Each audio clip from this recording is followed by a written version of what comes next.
Today in Georgia, weekday mornings at 6:30. Coming next, baseball's 1985 All-Star Game is produced by NBC Sports in stereo sound.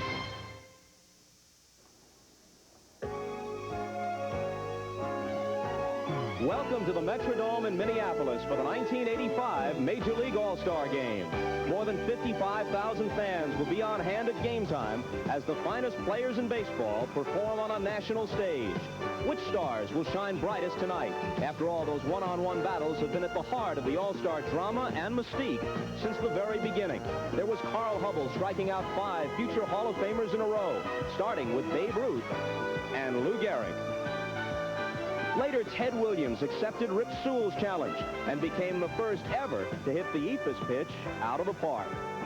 And a classic confrontation between Hall of Famers Willie Mays and Whitey Ford. The Say Hey Kid won this one with a homer.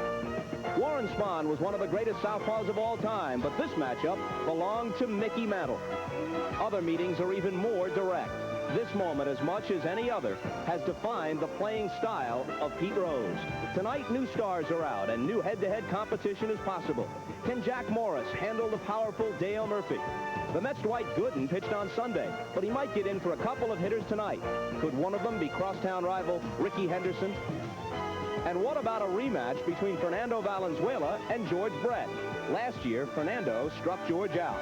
In a sense, baseball is the most individual of team sports. And on this night, the prospect of dream matchups is what captures the imagination. They're jumping at the Metrodome in Minneapolis for the 56th renewal of baseball's All-Star Game. Hi, everybody. I'm Bob Costas. Vin Scully and Joe Garagiola will be here shortly. You know, the question is often asked, what makes the baseball All-Star Game so special? Why does it have a mystique other All-Star Games don't? Well, a large part of the reason has to do with the fact that the leagues are still very much separate. The National and American leagues meet essentially only twice each year, in this game and then in the World Series. The same cannot be said for any other American team sport. Another important factor is that no sport maintains such a lasting and loving connection with its past as does baseball. Just one example. The last time the All-Star Game was held in Minneapolis was 20 years ago, 1965. 2 of the performers in that game were Sandy Koufax of the Dodgers and Harmon Killebrew of the hometown Twins. They faced each other again that fall in the World Series as Koufax and the Dodgers prevailed in the 7th and deciding game, 2-0. Now those 2 all-time greats will be back in uniform again tonight, ready to hear the cheers once more as honorary captains of their respective leagues. There's even a player who figures to get into the game tonight who played in that 1965 game. A young Pete Rose started at second base for the National League and went 0 for 2 that afternoon. Now, as another chapter in All-Star history prepares to be written, we'll take this break and then return with the thoughts of Vin and Joe in just a moment. The 1985 All-Star pregame show is brought to you by light beer from Miller. Everything you've always wanted in a beer and less. And by Arby's. This summer, go for the lean. Arby's tender, juicy, lean roast beef. Eat lean, feel terrific. When you start something good, everyone wants a piece of it. Take light beer from Miller. Now there's lots of light beers out there saying they're less filling. Heck, that was the easy part. The hard part is brewing a light beer that tastes great. That's why Light's always brewed only with the finest ingredients. To let all that great beer taste come through for guys like you and me. The taste that's made light beer from Miller America's favorite light beer. Hey, I always thought it was easy opening can. You know, a lot of cars out there have ride problems. Why? It may be their springs. They can cause sag, bottoming out. Cars can lean, sway. Now there's a solution. Cargo coils by Moog. Different from standard springs. Let me show you why. These closely spaced coils smooth the ride. And cargo coils have these stronger coils to take over when things get loaded down. So if your car rides too hard or too soft, get a pair of Moog cargo coils at your mechanic or auto parts store. A little confusion can be fun, but not when you're looking at long-distance phone companies. Because all companies aren't the same, you have to watch out for the unexpected. No operator service and no service from many small towns. Different levels of transmission quality and no immediate credit for wrong numbers. Only one company comes with no surprises. AT&T. The more you hear, the better we sound. AT&T, the right choice. Will the issue be decided by the flying feet of Montreal's Tim Raines? Or perhaps the baseline wizardry of the Yankees' Ricky Henderson? Will it be the league's leading stroke of the switch hitter Willie McGee of the St. Louis Cardinals? Or the classic swing of Kansas City Royals' George Brett? Or will they decide to muscle it out, leaning on Dale Murphy of the Atlanta Braves? Or the American League's leading home run hitter, Carlton Fisk of the Chicago White Sox? Or will it be decided sooner or later on the mound in the capable hands of San Diego's Lamar Hoyt, who has won 10 straight? Or in the big winner from Detroit, Jack Morris? Those are just some of the questions. I'm Vin Scully along with Joe Garagiola. Welcome to the great indoors in Minnesota. How about the questions? First of all, what about American League power? Well, obviously it's there, but I think the thing that's even more important than that is that the managers are going to let both clubs use their power. I think we're going to see a lot of hitting on 3 balls and no strikes, so we're liable to see a lot of rockets tonight. In the National League, they have 2 fellas in the starting lineup with 50 or more RBIs. The American League features 6, so they would have an edge there. What about the starting pitching? You look at Lamar Hoyt and you look at Jack Morris. Well, they're both on the roll, but Lamar Hoyt might have an edge because he has pitched against these fellas. Now, he throws a slider and he throws a sinker. He says the difference in the 10-game winning streak, it's coming at the same plane, so they look alike, but obviously they're breaking in different directions. What about speed? Who do you think might get the jump? Willie McGee, Tim Raines, or Ricky Henderson? Do you think running will be a factor at all? It can, but I don't think it will. Both managers, again, turning everybody loose. If you've got to jump, take off. Is it possible to have a better infield? What about the infield of Eddie Murray, Lou Whitaker, Cal Ripken, and George Brett? Well, I can't picture a better infield, but what about the ballpark itself? There's another question. Will it be decided by the turf here or even the dimensions?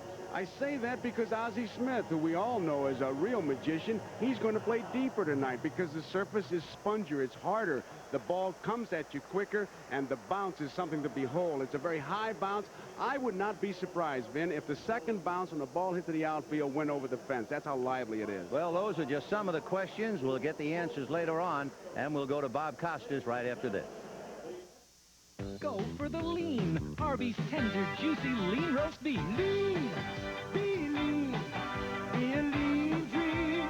Lean dream. Eat leaner at Arby's with Arby's delicious lean roast beef. Eat lean, feel terrific. Be lean. Eat lean. On the lean team. Lean Arby's.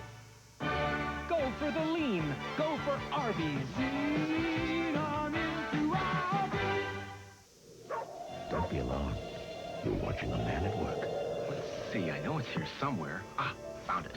I remember we were panicked. Find a home that last day or fly home not knowing where we'd lived. But our Century 21 broker wouldn't give up. He showed us the last house late that night. And guess what? Perfect and at the right price. How do you find people like that? All you gotta do is pick up the phone. Put number 1. You work for you. Century 21. For as long as there's been Saturday afternoons in baseball, fathers and sons have shared special moments together. What do you think it'll be, Pop? Fastball, right down the middle. This summer, an American tradition continues, passed on from generation to generation. Got him swinging, and he has his no-hitter. Yeah, right down the middle. The tradition is here. The memories are waiting on NBC. Welcome back to Minneapolis in the 1985 All-Star Game. Even as we prepare for this special baseball night, we have to acknowledge some less pleasant realities. Yesterday, the Players Association set an August 6th strike date. And when you talk to most informed observers, if pressed for a guess, they say yes, they think there will be a strike. In light of that, we asked Commissioner Hubert if he plans to become more directly involved in the negotiations. Well, I'm going to stay very active. Proactive and try and help them get their job done. There's the two sides. I'm not going to interfere with them because there's no place for the commissioner to interfere. And frankly, I don't agree with either of their sides. But I'm going to stay active. There's this great game tonight. Now, I'm going to try and keep the focus on that, focus on baseball. The fans are turning out in record numbers across this country. Baseball's part of the fabric of society, and I think we've got to keep it going all through the summer. Now, on another subject, as you may know, the commissioner's office has been polling baseball fans this season concerning their feelings about the designated hitter. We thought we'd do the same tonight and see how you folks feel about this hot baseball issue. If you like the designated hitter rule, you can call us at 1-900-220-2322. If you don't like it, if you'd like to see it abolished, then the number to call is 1-900-220-2344. Each call costs 50 cents. NBC does share in the proceeds, but we will donate our share of the profits to charity. Now, a different poll was conducted last night during an NBC baseball and comedy special. We asked the nation's fans whether or not Mr. Baseball, Bob Uecker, should be in the Hall of Fame. A resounding 84% had the good sense to answer yes. Only 16% were spoil sports. So any day now, we expect to see Ueck in Cooperstown, right down there in the front row. Now, we'll be back here to the Metrodome in Minneapolis in just a few moments. But first, let's return to New York and an update from NBC News. This is NBC News Digest, sponsored by Midas Muffler and Brake Shops. Here is Chuck Scarborough, NBC News. Good evening. President Reagan continues to make a strong recovery from the operation Saturday that removed a cancerous growth from his colon. The word throughout the administration is that life goes on, as Vice President George Bush put it. In Cedar Rapids, Iowa, a fire at an abandoned sewage plant forced more than 10,000 people to flee their homes. Plastic filters in the plant caught fire, sending billowing clouds of deadly fumes into surrounding neighborhoods. By tonight, most people had returned home safely. And a General Electric manager and 2 former GE executives were charged today with conspiring to cheat the federal government out of $800,000 by presenting false bills for overtime. I'm Chuck Scarborough in New York. More news later on this NBC station. Brakes going bad? Try stopping at Midas for a free brake inspection. It may save you money in the long run. Trust the Midas touch.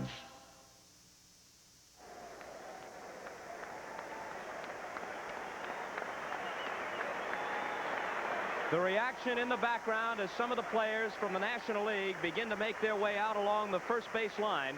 We're moments away from the introduction of the lineups, and that always sends some chills down the spines of the fans, both in the stands and watching at home. Let's go to the PA man, Bob Casey. The coaches from the Chicago Cubs, number 8, Jim Fry. From the Houston Astros, number 5, Bob Lillis. The players from the Chicago Cubs, number 23, infielder Ryan Sandberg. From the Cincinnati Reds, number 14, infielder Pete Rose. Number 39, outfielder Dave Parker. From the Houston Astros, number 25, outfielder Jose Cruz. Number 34, pitcher Nolan Ryan. From the Los Angeles Dodgers, number 28, outfielder Pedro Guerrero, who is injured and unable to play. Number 34, pitcher Fernando Valenzuela. From the Montreal Expos, number 29, infielder Tim Wallach. Number 30, outfielder Tim Raines. Number 41, pitcher Jeff Reardon. From the New York Mets, number 12, pitcher Ron Darling. Number 16, pitcher Dwight Gooden. From the Philadelphia Phil Glenn Wilson. Number 17, catcher Ozzie Virgil. From the Pittsburgh Pirates, number 6, catcher Tony Pena. From the St. Louis Cardinals, number 22, infielder Jack Clark. Number 51, outfielder Willie McGee. From the San Diego Padres, number 1, infielder Gary Templeton. And number number 54, pitcher Rich Gossage. From the San Francisco Giants, number 50, pitcher Scott Gilreath. The manager from the 1984 National League champion San Diego Padres. He's making his 4th appearance as an all-star manager and his first for the National League. Number 23, Dick Williams.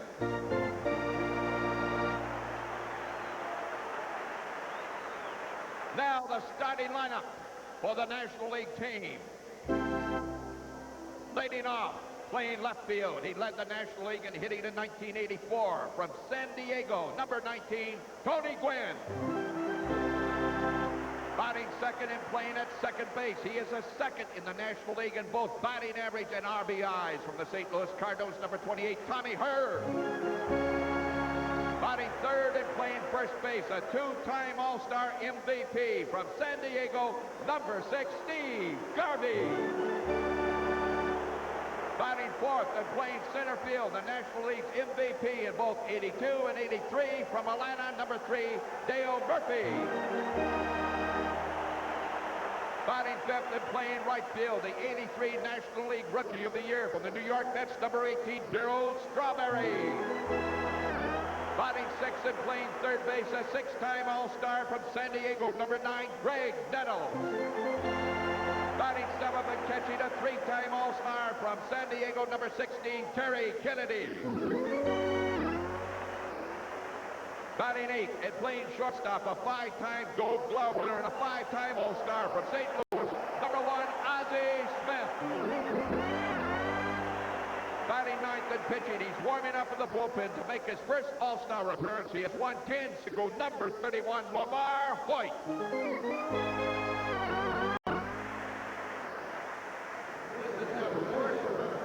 We asked each manager if he was given a choice of one player from the opposing team to add to his club, who that player would be.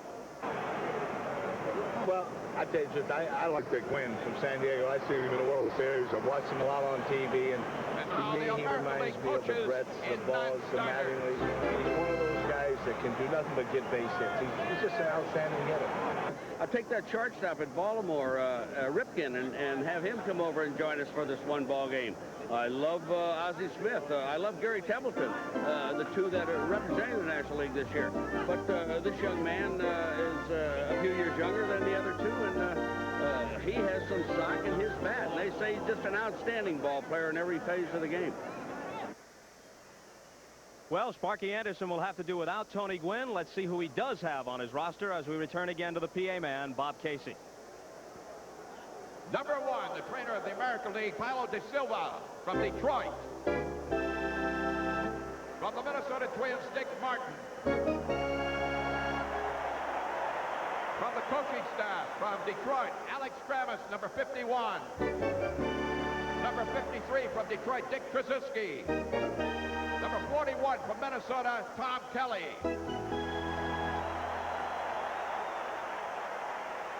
From the Kansas City Royals, number 10, Dick Hauser. From the Toronto Blue Jays, number 6, Bobby Cox. And now the players for the Boston Red Sox in the bullpen. Catcher, Rick Gedman. Number 26, infielder, Wade Boggs. From the California Angels, number 37, pitcher Donnie Moore.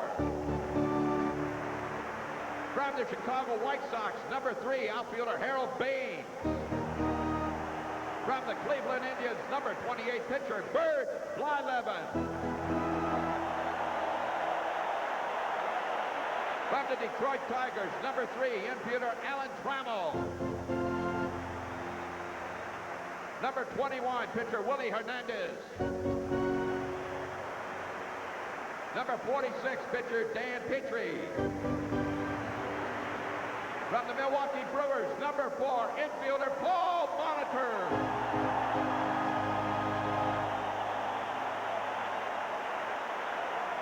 Number 15, infielder Cecil Cooper. From the Minnesota Twins, number 24, outfielder Tom Brzezinski.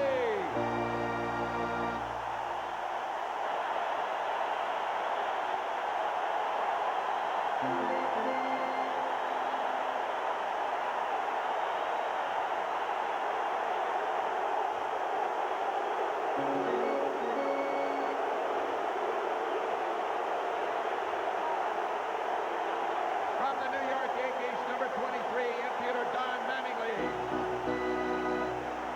From the Oakland A's, number 50, pitcher Jay Howell. From the Seattle Mariners, number 29, outfielder Phil Bradley. From the Texas Rangers, number 32, outfielder Gary Ward. From the Toronto Blue Jays, number 7, infielder Damaso Garcia. Number 12, catcher Ernie Witt. Number 22, pitcher Jimmy Key. And number 37, pitcher Dave Steve. And now, ladies and gentlemen, the manager of the American League All-Stars from the world champion Detroit Tigers, the only manager in the history of the major leagues to have won World Series in both leagues. He's managing his 5th All-Star team and his 1st in the American League. Number 11, Sparky Anderson. And now the starting lineups for the American League team. Leading off and playing center field, the all-time single-season base-stealing champion. From the New York Yankees, number 24, Ricky Henderson. Batting second and playing at second base, the 1978 Rookie of the Year. From the Detroit Tigers, number 1, Lou Whitaker. Batting third and playing at third base. This is his 10th consecutive All-Star selection. From Kansas City, number 5, George Brett. Batting fourth and playing first base, he has hit over 300 and driven in more than 100 runs in 3 consecutive seasons. From Baltimore, number 33, Eddie Murray. Batting fifth and playing shortstop, he has led all major league shortstops in home runs and RBIs for 2 seasons. From the Baltimore Orioles, number 8, Cal Ripken. Batting sixth and playing in right field, a native of St. Paul, has a .375 average for 8 All-Star appearances. From the New York Yankees, number 31, Dave Winfield.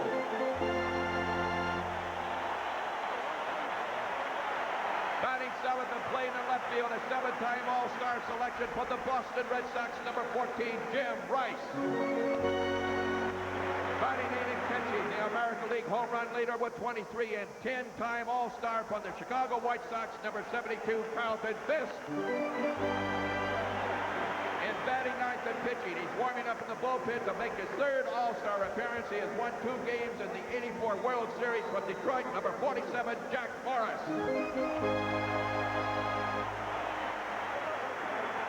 Ladies and gentlemen, 2 of baseball's all-time greats who starred in the 1965 All-Star Game here in Minnesota and are with us tonight as the traditional honorary captains of the American and National League squads.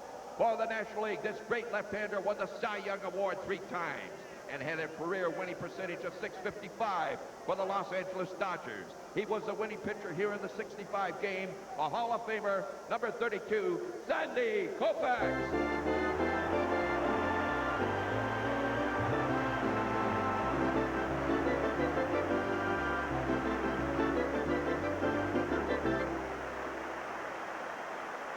The honorary captain for the American League, played 21 seasons with the Twins and remains one of the most popular figures here in the Twin Cities. He hit 573 home runs, ranking 5th in baseball history. A 13-time American League All-Star, Hall of Famer, number 3, Harmon Killebrew.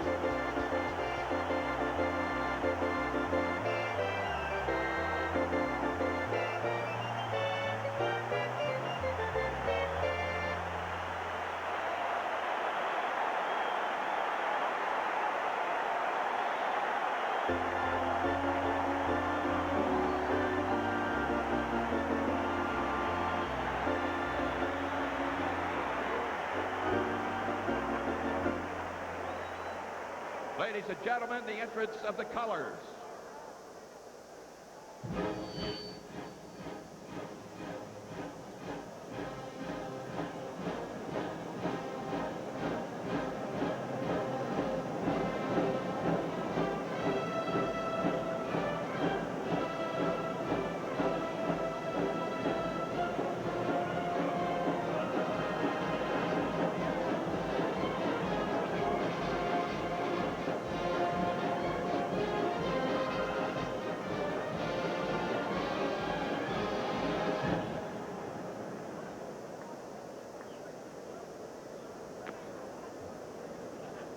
The national anthems of Canada and the United States will be sung by the Metropolitan Boys Choir of the Twin Cities, under the direction of Beatrice Speed Hasselman.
Major League Baseball and its fans around the world would like to extend their thoughts and prayers to President Ronald Reagan for a complete recovery.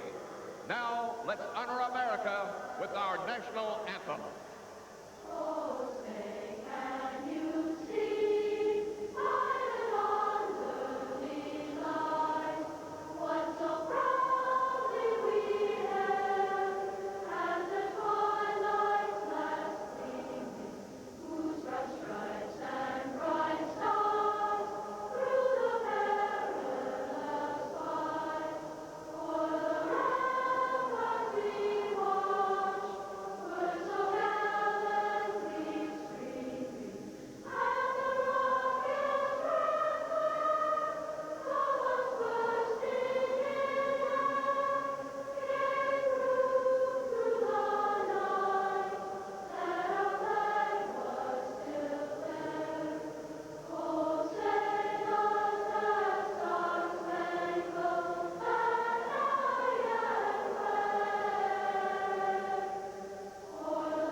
The first pitch is coming up. Vin Scully and Joe Garagiola will be here with the play-by-play right after these messages from your local stations. A promotional fee has been paid to NBC by United Airlines. You're not just flying. You're flying the friendly skies. Thursday on Cheers, you'll scream when you find out why Carla turns down a marriage proposal. And on Night Court, when Dan finds Miss Right, will everything go wrong? He's getting married. Let the good times roll. Then on Hill Street, will JD's explicit undercover tapes have him up on charges? What did you charge 50 cents a head? Thursday.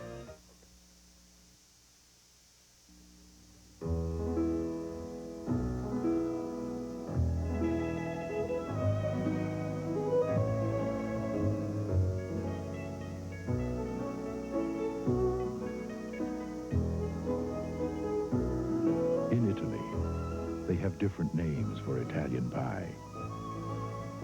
We call it Priazzo, baked fresh every day, only at Pizza Hut. You say my husband buys a new Toyota truck, gets a bed liner, and I get a new Kenmore range? A range, a freezer, a TV. Choose any gift in our Thanks a Million giveaway. Your Toyota dealers are thanking you for over 1 million Toyotas sold here in the Southeast. Just look for Thanks a Million markdown tags on the biggest inventories in years.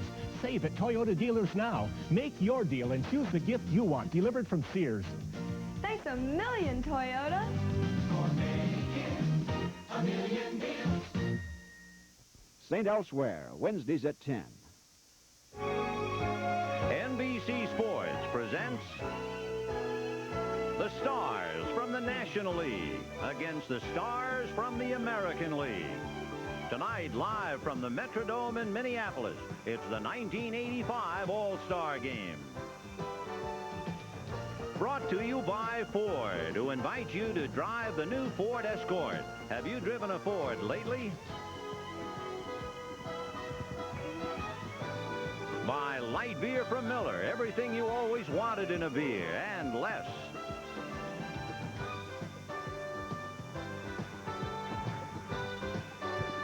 And by Merrill Lynch, more resources, better solutions. They make Merrill Lynch people a breed apart.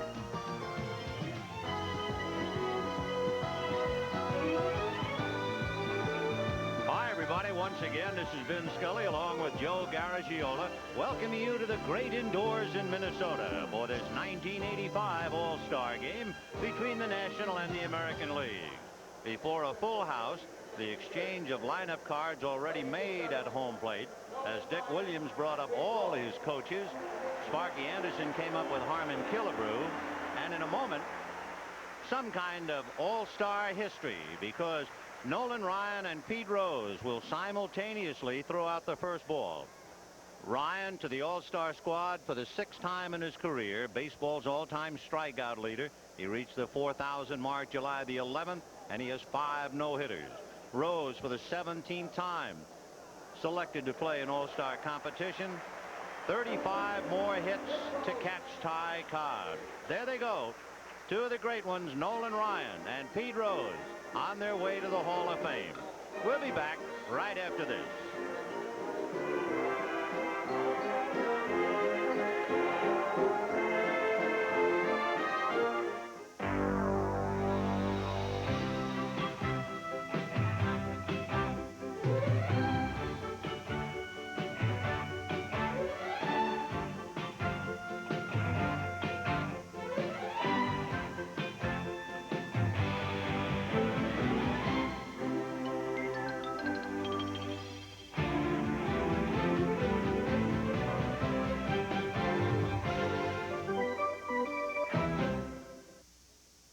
You know, one of the best things about being an ex-big leaguer is getting freebies to the game. Call the front office, bingo. And once these fans recognize me, I probably won't even have to pay for my light beer from Miller. Down it! I love them. These fans know I drink light because it's less filling and it tastes great. Good seats, huh? You're in the wrong seat, buddy. Come on. Oh, I must be in the front row. Come on. Light beer from Miller. Everything you always wanted in a beer, and less. Good seats, hey, buddy? He missed the tag! He missed the tag!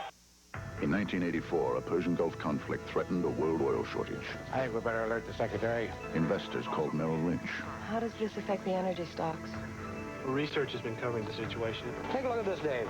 This could really impact oil stocks. Better check sources in the Middle East. Facts clearly spell out that it was a political maneuver. So the flow won't be interrupted. More resources. Here's the latest. Better solutions. Ah, that's good news. Merrill Lynch people, a breed apart. The following message is furnished by Major League Baseball. Now you can get your copy of the official All-Star program, the same one sold at the ballpark. The All-Star program is a collector's item with 92 pages of All-Star action past and present. To order your copy, send check or money order for $5 to all 8585 Trenton, New Jersey 08650. Make your check payable to All-Star Program. That's All-Star Program, Box 8585, Trenton, New Jersey. Allow 6 weeks for delivery. Before we get to the starting lineups and the actual ball game, I think it would be a pretty good idea for Joe and me to take you hand in hand for a tour of the Hubert Humphrey Metrodome here in Minneapolis. And I guess starting down the left field line would be a normal spot.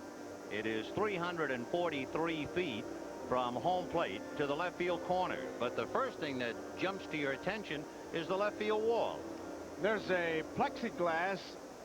It was added. You could see why there were a lot of home runs and ground rule doubles. It was just right at the end of the blue canvas before. Now they've added the plexiglass. It's about 13 feet high now. It's 7 feet high, the fence, and you can see that the ball coming off that obviously would be in play. But, man, there must have been a lot of them jumping in there.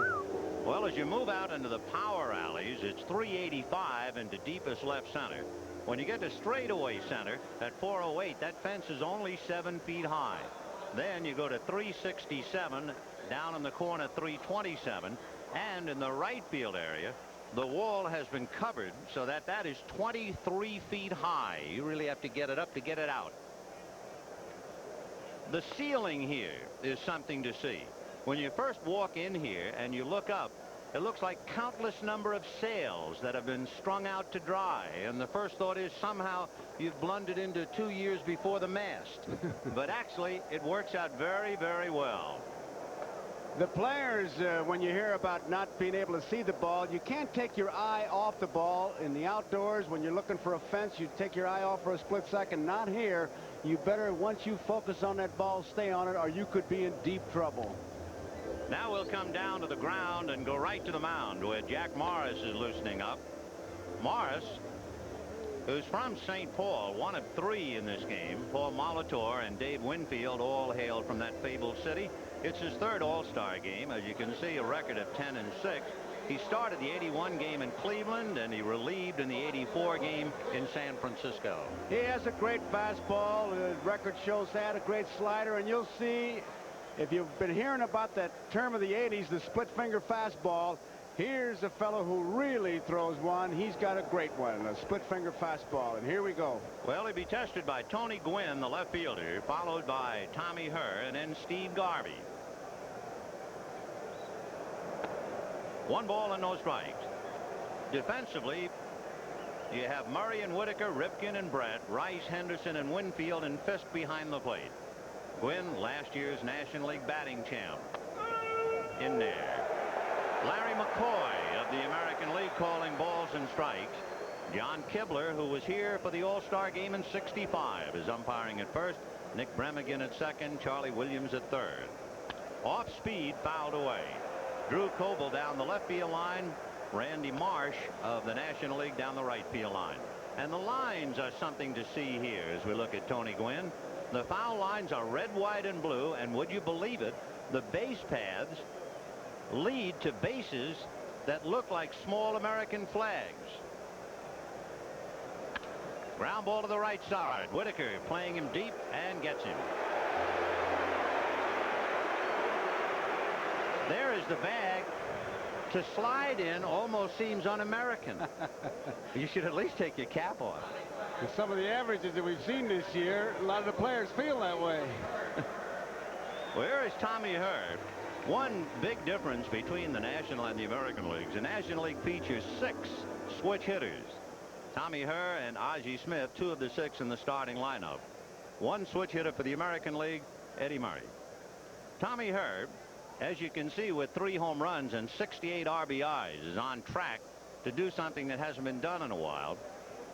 He could be the first player since George Kell back in 1950 had 100 RBIs with less than 10 home runs. The last time that happened in the National League in 1945 and 46, Dixie Walker of the old Brooklyn Dodgers. Tommy Herr.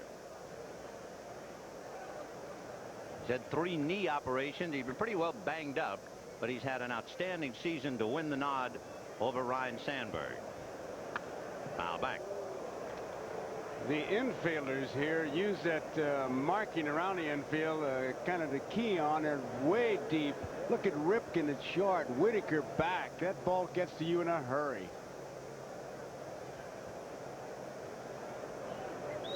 One ball, 1 strike, 1 out. We're just starting things, so pull up a chair and spend the evening with us. 1-1. Fouled away. 1-2. The honorary captains you've already met. Sandy Koufax, who was the winning pitcher here in the All-Star game in 1965. The honorary captain for the American League is Harmon Killebrew, who hit a home run in that All-Star game 20 years ago. The final score in the '65 All-Star game was 6-5. Pretty easy to remember that one. 1-2.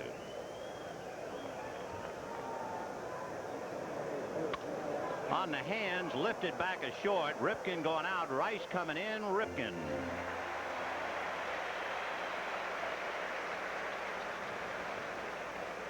So Morris disposes of Gwynn and Herr, and now we'll go after Steve Garvey. It is interesting to think about what might have been. When Garvey graduated high school in Tampa, Florida, he was drafted by the Minnesota Twins in 1966. They offered him, in his words, somewhere around $8,500 to $9,000 to sign, and he said, no, I'm going to Michigan State. And he became a Dodger, and the rest is history. If Jack Morris keeps throwing that breaking ball where he threw that one, nationally he's going to have big problems. You know, I have a question for you, looking in at Carlton Fisk with the count 0-1. There's a shot to third. Staying right with it is George Brett, and Garvey is done, and will hold a question for later on. So the National League goes out in order 1-2-3. And at the end of half an inning, the National League nothing. The American League coming up, and Jack Morris can sit down. The essence of bobsledding. The new sled milk. This is light shape and smoothness. The plus is the unique lubricating strip that glides the race with effortless sled. You never felt anything smoother. New Acro Plus by Gillette. Three-stage technology. Most microwave ovens still cook too many things unevenly. Undercooked here, overcooked where? A problem you won't have with the Sharp Carousel 2 convection microwave. Thanks to Sharp's turntable design, food cooks evenly at every turn. After all, what's the point of owning a microwave if it can't even do the little things right? Sharp microwaves. From Sharp Minds come Sharp products.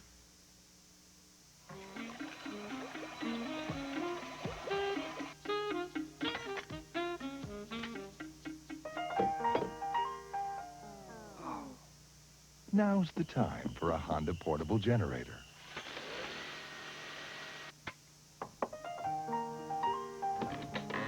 Hi. Honda. Power, anytime, anywhere.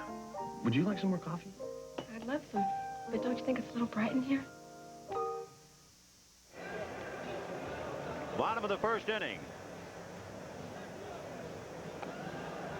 There's an unusual look from our sky cam atop the pitcher. You can really see the stride of Lamar Hoyt, and you get a good look at where the landing area is, and that's a trouble spot for a lot of pitchers, because with this wide stride, it'll be interesting to see where Jack Morris lands, because that can really throw you off if indeed you're not hitting in approximately the same area. I assume that could be a problem in any game, particularly if pitchers with different strides really chewing up the hill. It makes for a big problem, and that's why a lot of groundskeepers. Lamar Hoyt is the second Padre pitcher to ever start an All-Star game. Randy Jones did it at Yankee Stadium in 1976. Won 9 straight for the Chicago White Sox in 1982, and he comes in this game having won 10 in a row. Started that by beating the Mets the last week in May. Ricky Henderson, Lou Whitaker, and George Brett in that order.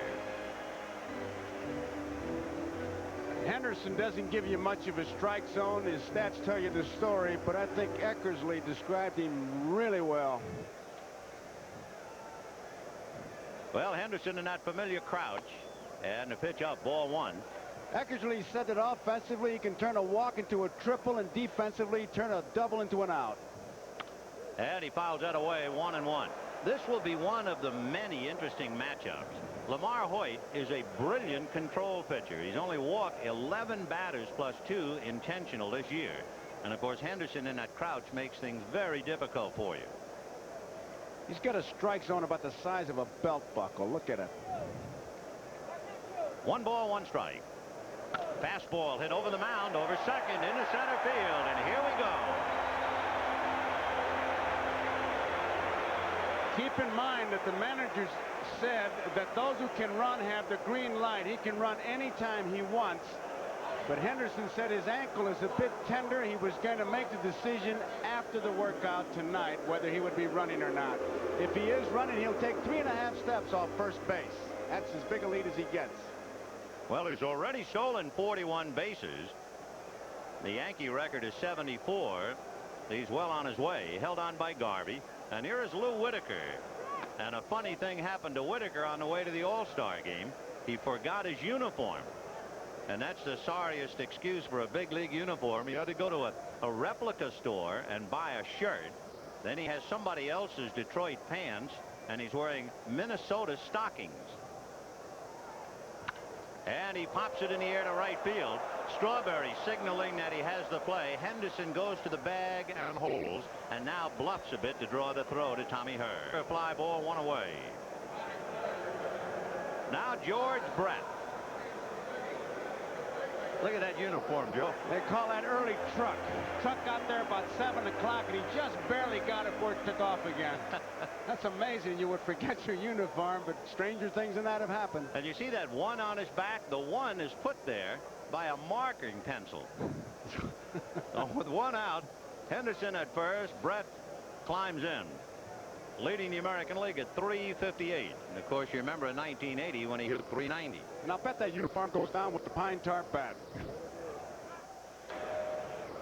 Steve Garvey, Tommy Herr, Ozzie Smith, and Greg Nettles on the infield, with Tony Gwynn, Dale Murphy, and Darryl Strawberry in the outfield.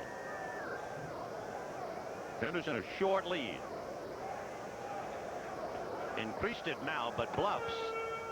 Usually the bell goes off when that runner's right foot hits the rug. Up there, and you got Murray coming up. The strategy says stay there, but with the way they're playing today, run at all times. And Henderson, we all know, can run. And he's got Hoyt really checking him out. There's his lead. 3.5 steps is what he says. Now he's on the rug. There he goes. The pitch is high. The throw is late. Into center field. Backed up by Murphy. Henderson to third.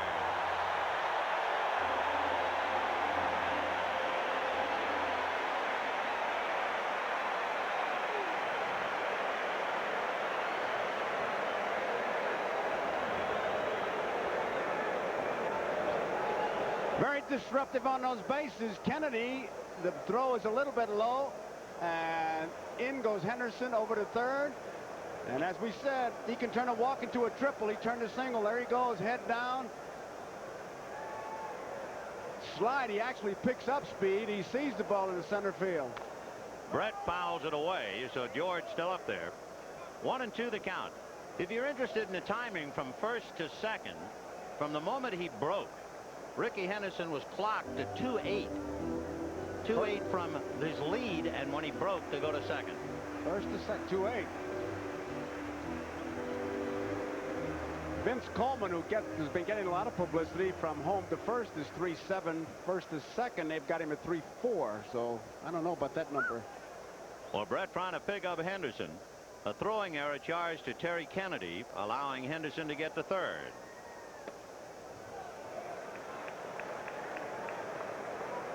Brett came in here with an 8-game hitting streak, and the count 2 balls and 2 strikes. He has really been on a tear when you think about the fact he went through the month of June without a home run.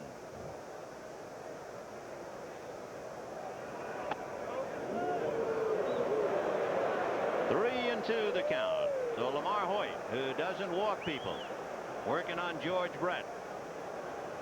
Look at that. By the end of June, he's just exploded. Ricky Henderson single, stole second, took third on the overthrow, and with him out, Brett trying to pick him up. Eddie Murray to follow. Tip off on his American League lineup. Jim Rice is batting 7th. 3 and 2. Breaking ball fouled away. Pitch came in on the hands, and George pulled it away. And how about the American League's leading home run hitter batting 8th? So Henderson at third.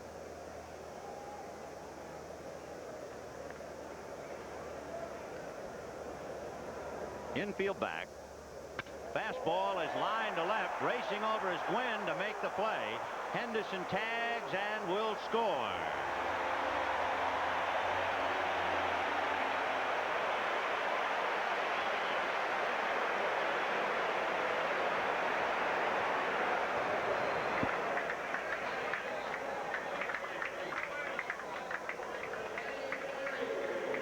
There really is no substitute for speed. And the throwing error, of course, by Terry Kennedy sets it up. And to third on a line drive to left. So it is 1-0 American, and here is Eddie Murray. And he pops one up in the sailcloth. And it'll be Ozzie Smith. And that's that. So it's an unearned run. The American League will take it anyway. 1 run, 1 hit, 1 stolen base, and 1 very big error. At the end of an inning, American 1, National nothing.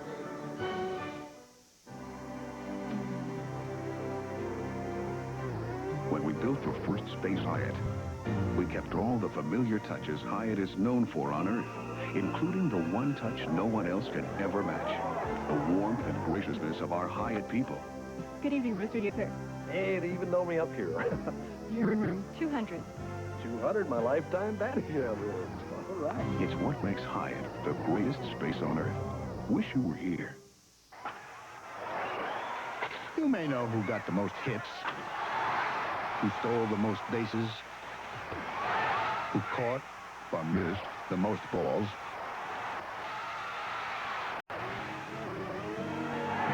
But do you know which company's financial strength protects every single major league ball player? It is the Equitable that helps them live the good life.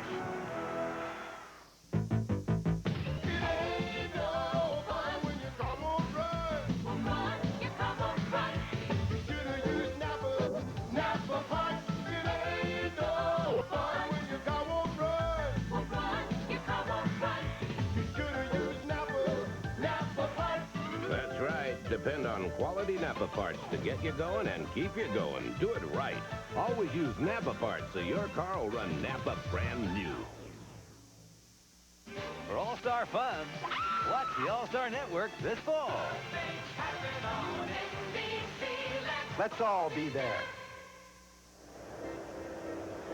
This is Ricky Henderson. Look at the concentration. When he sees the thing that tells him I can make it, away he goes, and watch that head. Now he's still watching, and then 3, half, go. And the head's down. He's got one thing in mind, second base. That's a clean intent to steal, never looking back at the hitter. And of course, when the ball goes into second base, he goes to third, and there's that disruptive force. Vince Coleman, Willie Wilson, Ricky Henderson, telling you, just disrupts everything. And of course, being very much aware of stolen bases, I was a little surprised that Tommy Herr was not able to back up Ozzie Smith and make sure that throw didn't go into center field. Tommy could not quite get there. So it is 1-0 American. It'll be Dale Murphy, Darryl Strawberry, and Greg Nettles in the second inning. Murph has not missed a regular season game since 1981, a remarkable competitor who has been in somewhat of a slump for the last 3 years. He's been hung on some very big numbers, 36 home runs and at least 100 RBIs. Strike. With our center field shot, you can see that Fisk is the catcher with Morris, where he's moving around, giving him the location. And they try to keep that ball away from Murph, although you can't keep throwing out there. He'll sit on it. I got a question for you. Remember about Carlton Fisk? That's popped up, and it'll be Cal Ripken. 1 away. The question before the house is, Carlton Fisk is the catcher for Jack Mars. Fisk in his career has only 2 hits in 35 at-bats against Jack Mars. That's .057. And the question is, in catching Mars tonight, would it possibly help him in hitting against Mars during the regular year, second half? I say it would possibly and probably, and I'll tell you why. Strike to Strawberry. He'll be concentrating on all his pitches coming towards him, and he'll really be able to bear down on him.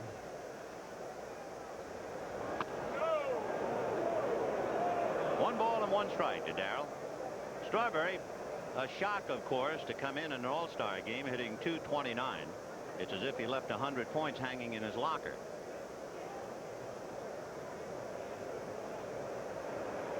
Off speed, just low. You watch his rhythmic swing, and you can see why this young man's going to be a good hitter, is a good hitter. He's played the fewest games of any of the All-Stars this year. He's only been in 40 games because of the injury he suffered to his thumb. 2 balls, 1 strike. Fouled away. Here's the injury. Darryl Strawberry going after a ball hit down the line, dives, falls heavily on his right hand, jammed his thumb, and that was the end of a good portion of the first half of the season. But the fans haven't forgot him, and they count 2 balls and 2 strikes. 3-2.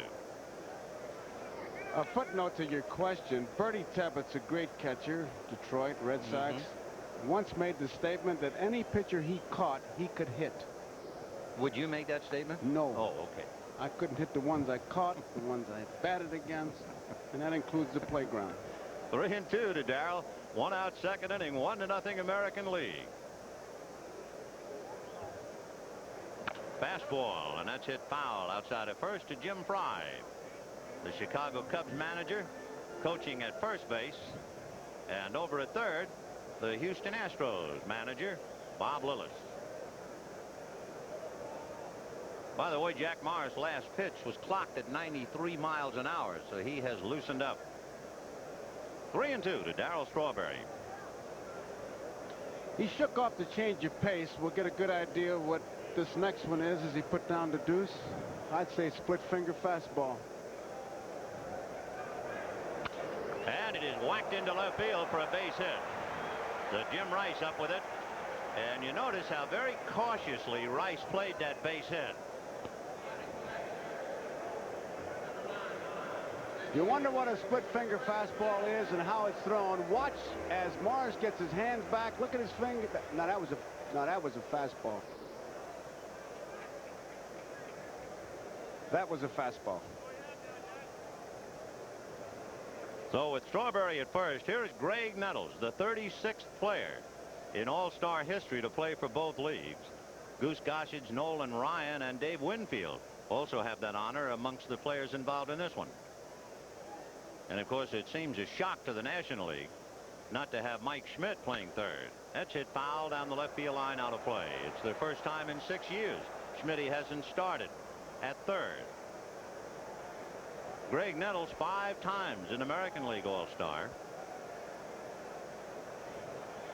Greg is strictly a pull hitter. He's got a gap between first and second. Of course, the ground ball, if Morris can get that ball the outside part of the plate and he tries to pull it, they've got themselves a double play. Some folks might have forgotten that Greg Nettles broke in with the Twins and was then traded to the Indians and then the Yankees. 1 ball, 1 strike. Quite a while ago in 1976, he led the American League in home runs. Third base has been a somewhat of a disappointing area in the National League. Madlock, Horner, Schmidt, Guerrero, those were pretty big names at the start of the season. 1 ball, 1 strike. Strawberry swung up, and Strawberry is at second with the count 1-2. I thought Pete Rose had a pretty good answer for why the third baseman is such a lack of them. He said they've all moved to first. Yeah. Fisk had a good ball to handle. Looks like he shifted over. So the tying run at second base with 1 out. Nettles trying to pick up Strawberry, and Terry Kennedy on deck. 1-0 American. Top of the second, 1 away.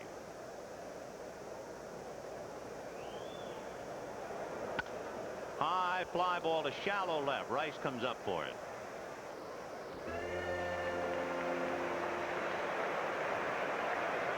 So Terry Kennedy will be coming up with 2 out, and we'll pause briefly for station identification. This is the NBC television network. This is 10 WALB Albany.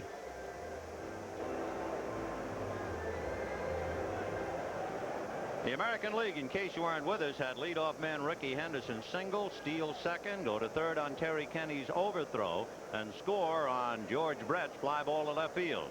Now in the second inning, with 2 out, Strawberry has singled and stolen second base, and Kennedy trying to pick him up.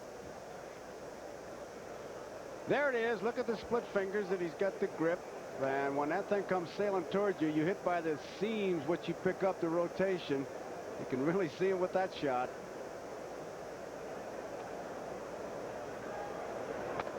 So Kennedy, who set up the American League run with the throw, now has a chance to get the National League even. And he is here because of the knee injury suffered by Gary Carter of the Mets. Off speed, fouled away, a little bit out in front of it. 1-1. As you might know, as you look at Terry Kennedy and his numbers, he's here for Carter. Ron Darling is here for Andujar. Rick Gedman is here for Parrish, and Glenn Wilson is here for Guerrero. Of the injured and absent and unaccounted for, Pedro Guerrero is here in uniform, although he will not play. Shot up the middle. Base hit into center. Here comes Strawberry. Henderson is going to throw towards the plate. Cut off by Whitaker. And we're all even at 1. So Kennedy give it, and Kennedy taketh away. He hit it right back up the middle. Looked like he hit a breaking ball. Sent it right back up the middle.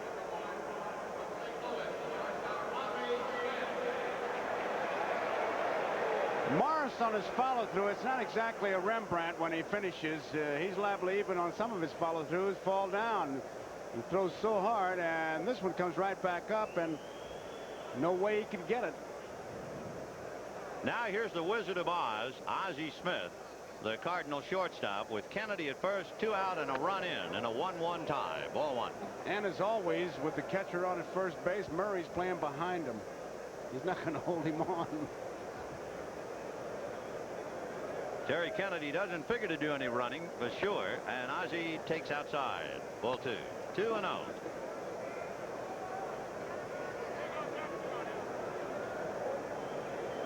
Little man really having a big year, and he's played in all 85 games for the Cardinals.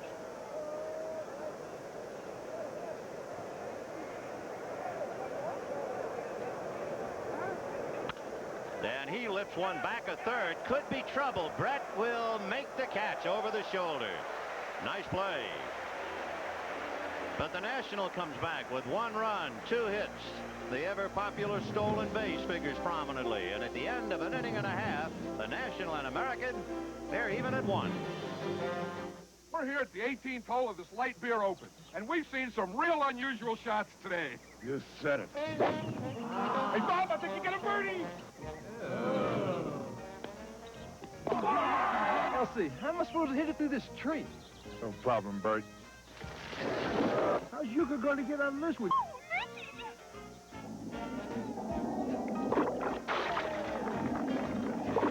That calls for another light beer from Miller. Make it 2, 3, 4. It's a good thing light's less filling. Back to you, Mickey. John, the last player's approaching the tee. And when it goes to 100, you sell. I won't be long, girls. Hold my calls, will you? It hit the weather vane. It's in the drain. Here it comes out. It's going on the green. It's going in the hole. Light beer from Miller. Everything you always wanted in a beer, and less. This open ought to be closed. If you want a tough little pickup to go on the road again or four-wheeling off-road, check out the one that's built Ford Tough Ranger. There's a fuel-injected 4-cylinder engine or V6 power, unbeaten by any small V6 pickup. The Tough Ford Ranger. That's the way to get on the road again. The best-built American trucks are built Ford Tough.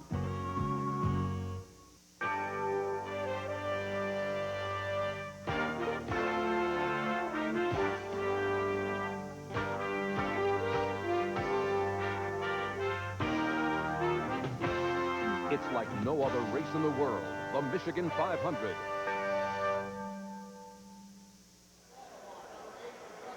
You know, there was so much talk about the ball being hard to see. Brett makes a tough play, having really no problems finding the ball. That's really a tough play, and he makes it fairly easy. The National League making a change in left field. Tony Gwynn comes out, and Jose Cruz is now in left field as Cal Ripken checks in at the plate. Ball 1. There's Jose. One of the best-kept secrets in baseball. And how? Going to be 38 years old. Finally gets his day in the limelight.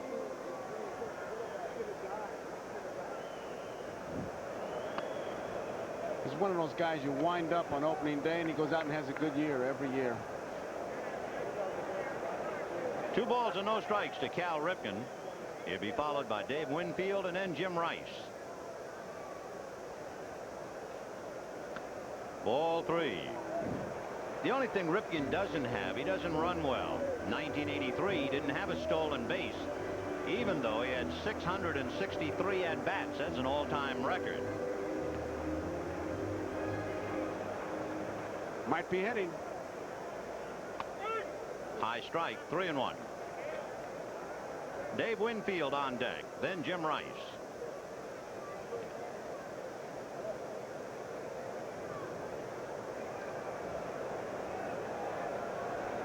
Fastball hit to the hole, backhanded by Ozzie, who doesn't have much of a time to set and throws him out. I asked Ozzie if he was going to try to imitate Dave Concepcion and bounce the ball to first base on those long throws like this one. He said, no, I'm going to set myself. I won't gun him out because my shoulder is tender, but I'll get it over there, and he did. You know, he's the first infielder I ever saw take batting practice and then take infield where he had one coach do nothing but hit high choppers, and he tried to backhand and short hop every one of them. And he backhanded and short hopped just about every one. Look where he is playing now. He's in really short left field on Winfield. Strike. Dave Winfield with Ozzie almost in what, Edina? He's going to have to run up to throw the ball if he gets it, I'll tell you. Good. There's a good shot of Ozzie keying in on that line. You know, watching Lamar Hoyt, they describe him many ways, easygoing, control this. I like his own expression. He says it is relaxed aggression. Well, Lamar Hoyt even 1-1 here in the second inning, working on a guy in a baseball uniform who might have been here in a football uniform when you think about the fact that the Minnesota Vikings drafted Winfield, 17th round draft choice in '73. Ground ball to the right side to Tommy Herr. Over to Garvey for the second out. 2 down. That'll bring up Jim Rice.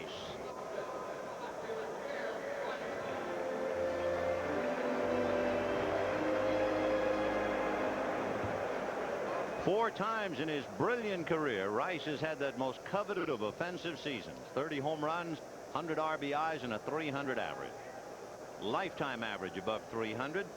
6 times he's had 100 RBIs or more a year. Fastball, and he popped it to right field. Strawberry coming to the line. So Rice is late on a good fastball, and the American League is out in order. At the end of 2, a 1-1 tie. We'll be right back after these messages from your local station. For All-Star Romance, make it NBC, your All-Star network this fall. I like the concept.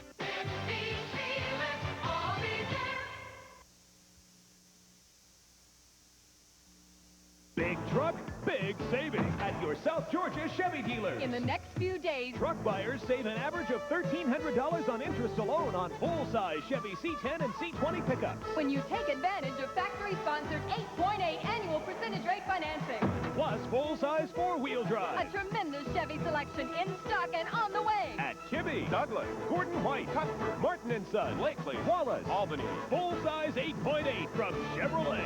Hurry.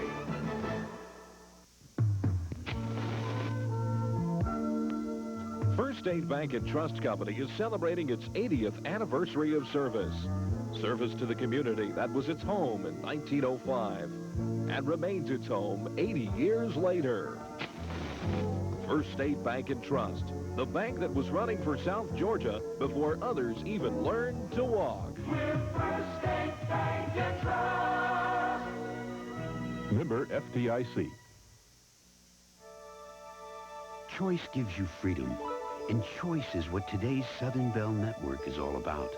From your reliable home phone line to sophisticated custom calling services to digital, lightwave, and other advanced communication systems, the Southern Bell network offers you, your family, and your business a broad spectrum of communication choices now. And in the years to come, we will offer you even more. Town and Country, weekdays at noon. We're going to the bottom of the second inning in a 1-1 tie. By the way, remember the question at the start of the game. Are you in favor of the designated hitter? If your vote is yes, you dial that number. No, you dial that. It'll cost 50 cents per call. And at the end of the show, we'll give you the tally in the vote. And we move on to the third inning now in a 1-1 tie. By the way, NBC's share of the proceeds will be donated to charity. Here's Lamar Hoyt, a slimmed-down version of the star in the American League. In 1983, he weighed 270. This year, he weighs 228. Cy Young Award winner in 1983, swinging the bat. He's gotten 4 hits so far over in the National League. Lamar Hoyt, followed by Jose Cruz and then Tommy Herr. 3rd inning, 1-1.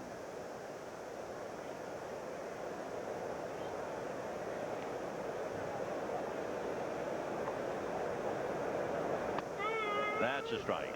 0-2. It's pretty apparent that Morris is calling his own game. Fisk is trying to get in sync, but it's pretty difficult when you haven't caught a fella to get right into the groove. So down goes Lamar Hoyt. 1 away, and Jose Cruz coming up. The 1985 All-Star Game is brought to you by the new GI Bill. Now in the U.S. Armed Forces, it's a great place to start. By Wheaties, crispy, crunchy, tasty wheat. Wheaties, what the big boys eat. And by Hyatt Hotels. Don't you wish you were here for a touch of Hyatt?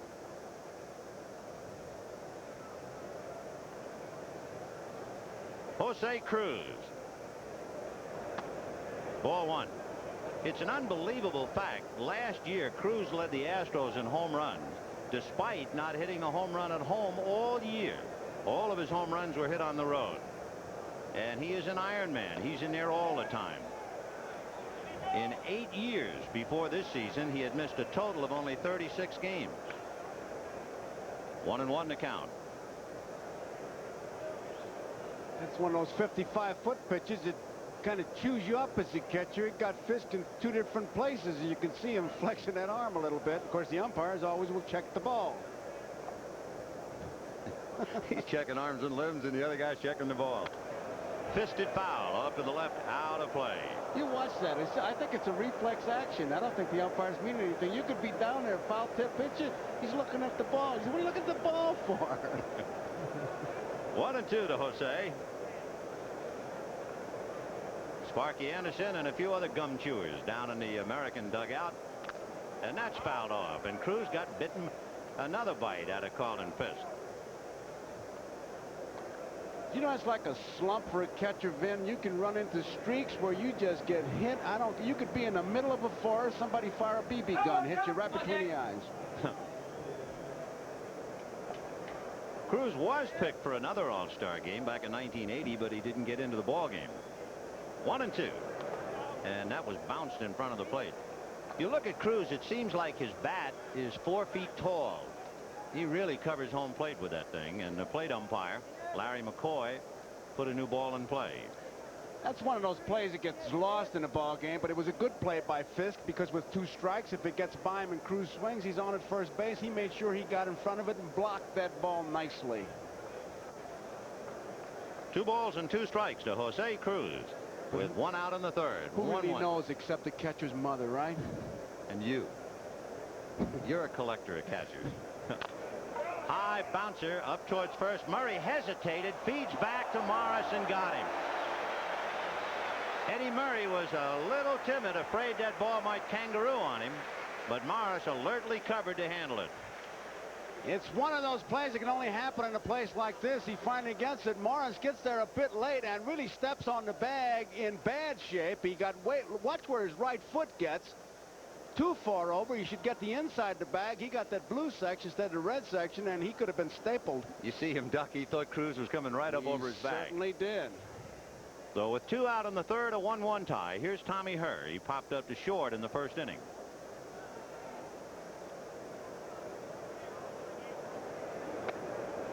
One ball and no strike. You know, a lot of people think that the Metrodome is a home run haven, but they did a survey here, and it really isn't that much way at all. In 1984, it ranked 8th among American League stadiums in which home runs were hit. That's another 3-footer in front of the plate. 2 balls and no strikes. Here's the last play. Look where his foot is, and that's the way you get hurt. And Morris was kind of expecting to get hit, and he ducked in much like a turtle, but Cruz avoided him, and it's a good thing. So Tommy Herr, 2 down in the 3rd inning.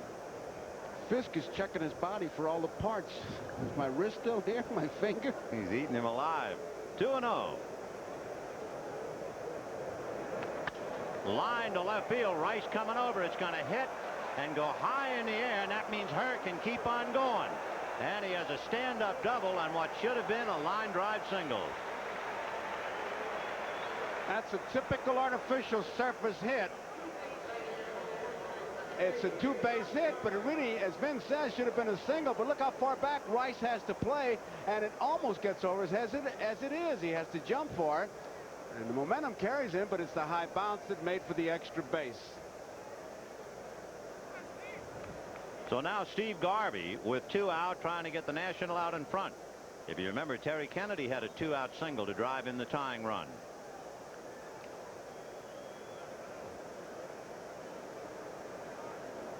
He is much healthier this year, getting over a thumb injury. It was the thumb injury that broke his playing streak. Strategy usually takes a back seat in an all-star game, but with first base open and 2 outs, you say, can you pitch around him? Not in an all-star game. You got to pitch around 8 guys to get to the guy you want to get to. Sparky with Bobby Cox sitting just to his left. 0-1 to Garvey. Dale Murphy on deck. Tommy Hurt second base. A 1-1 tie in the third. Fouled off. With Murphy on deck, Strawberry, Nettles, who would you walk? There he is, the on-deck man.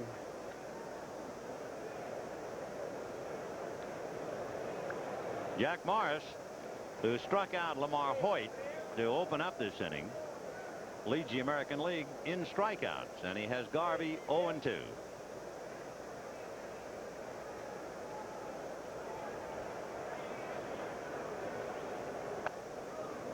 One and two the count to Steve. We talked about his thumb injury. That was in July of '83. That ended his streak of 1,207 games. Garvey, the first National League first baseman ever to go through an entire season without making an error. Remarkable. Trying to pick up Tommy Hurt from second base. 1-2.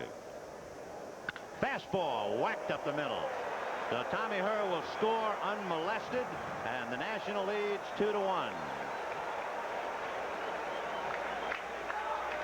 So you can see that base hit to left field that took the kangaroo hop is cashed in for the go-ahead run.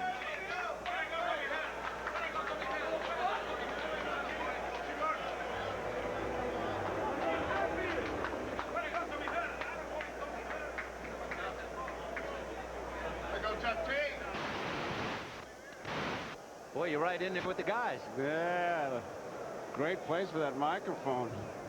Maybe. Not when you knock in a run, it's all right. It's all right. You know, you could use that at the Holy Name meeting, that conversation. Here's Murphy, popped up to short in the second inning. It is 2-1 National in the third inning. Whoop. Ball one. Murphy in the top 6 in the National League in all the muscle department. Home runs, RBIs, runs, slugging percentage, you name it. Dale Murphy, the tower of strength out of Atlanta.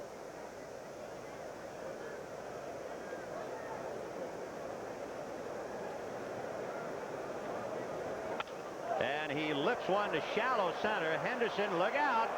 Look at that thing bounce like a golf ball. Murphy will go to second. Garvey stops at third.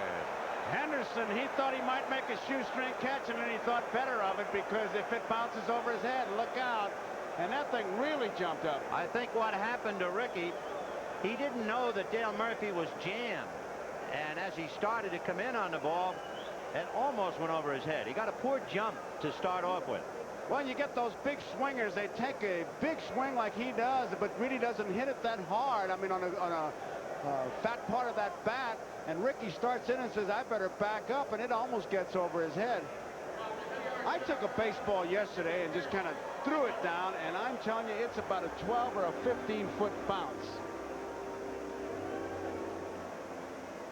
So Jack Morris, with 2 out in the third inning, has given up a double, a single, and another double, although each double was really a single, if you get the message.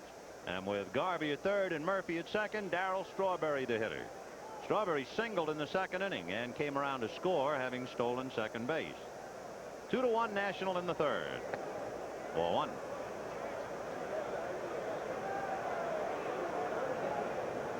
Is that a picture of relaxation? Roxanne, that was just a ball. It was low. He played in last year's game, went 1 for 2, had a double. 1 ball, no strikes. Big rip. Came up empty, way out in front of it. Changed speeds well on that one. Hoyt struck out. Cruz grounded out. But then Hurd double to left. Garvey singled up the middle, and Murphy has doubled Garvey to third. 1-1. Ball 2. 2-1.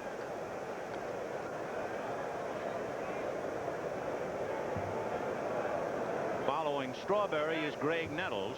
Second and third. Garvey down the line from third. Murph on the bag at second, and there's Greg.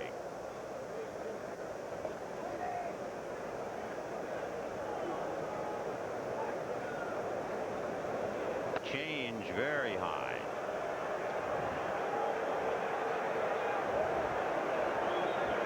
The chances of Strawberry being allowed to swing 3-1 are exceptional. Oh, I wish I had as good a chance to win the lottery as he's got the green light here. 3 balls, 1 strike. He has to keep from drooling.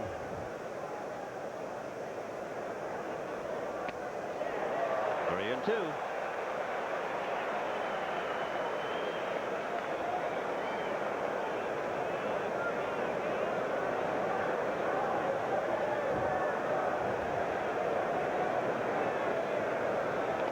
In the dirt, a good save by Carlton Fisk. Otherwise, another run is over, and the bases are loaded.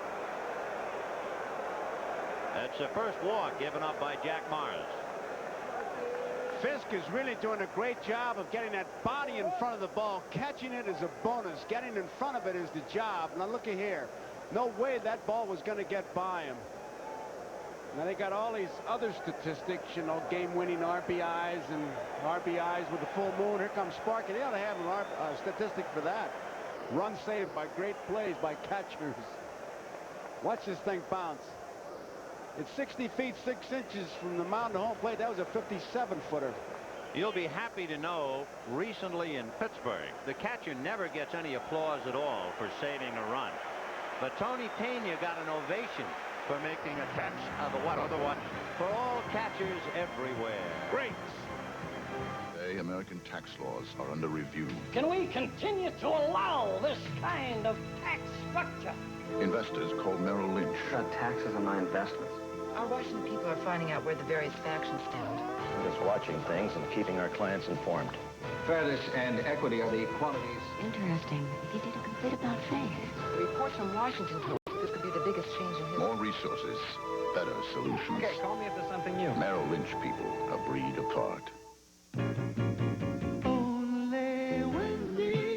Only Wendy's makes freshly prepared omelets. Made with your choice of ham, cheese, mushrooms, and more. Only Wendy's and Wendy's alone. Your choice of 4 freshly prepared omelet platters. So if you want an omelet prepared fresh, you know where to go. Only Wendy's. Tenneco is a leading oil and gas producer. Tenneco is America's most successful shipyard. Tenneco is America's best-selling shock absorber. Tenneco is a leading maker of farm and construction equipment. Tenneco is one of America's largest natural gas pipelines. The Tenneco family, building on quality. Jimmy Key, the youngest of the American League All-Stars at 24, 2 days younger than Don Mattingly, the left-hander out of Huntsville, Alabama. And Toronto had not had a win by a left-handed starter since 1980 before Jimmy Key. Here's how his manager, Bobby Cox, describes him. He said he has great poise. He's got a pitch inside, especially to the right-hand hitters. He's got all the pitches. He'll throw sinkers to right-hand hitters. Good command, no trick pitches, good curveball, keeps the ball down. I was thinking, as you see Bobby Cox and Dick Hauser, the feeling that Sparky Anderson had in bringing Key in to bail him out of a jam. It was just a month ago that Jimmy Key had a no-hitter going against Detroit until Tom Brookins singled in the 9th inning. But now Sparky needs him for help with the bases loaded, 2 out, and Greg Nettles at the plate.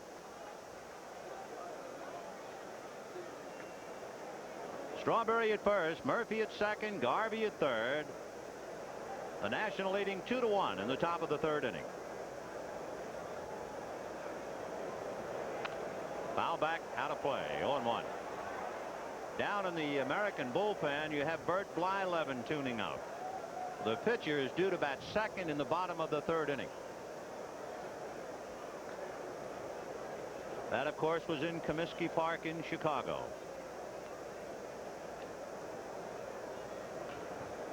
Oh, and 1. Big breaking ball. 1 ball, 1 strike. Oh, that's the equalizer. Oh, that's the one that, and Fisk, he wants to make sure that they got the signs. He made the play, but I'm not so sure he thought that was going to be that big a breaking curveball.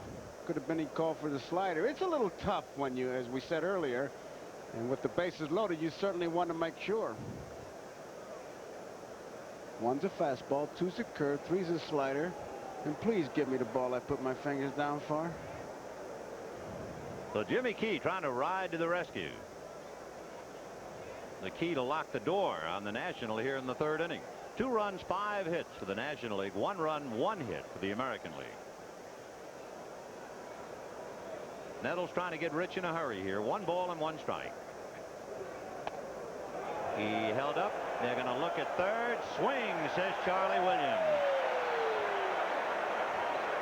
That's your classic high curveball, and here it is from above. What do you think? Well, if Charlie Williams didn't have the sky cam, I think there's a man on second base, and it's confusing, and they're just going over signals. He put down 1, 2, and when the second sign I was going by just out of habit, and I'm saying to myself, he must be using the second signal, but obviously they're going to switch. Just a habit. I don't think anybody's going to steal signs in an all-star game, but then I remember a pitcher I won't name who threw a spitball in an old-timers game, so who can you trust? Right, can't trust anybody when they're out there battling. 1-2 the count to Greg Nettles. Garvey, Murphy, and Strawberry out on the lines. 2 out. 1-2. 2 balls and 2 strikes. That was a classic picture of a catcher trying to frame a pitch to steal it. No movement by Fisk. Just held it right there, hoping he'd get it.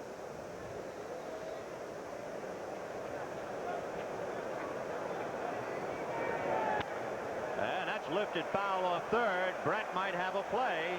He's got it.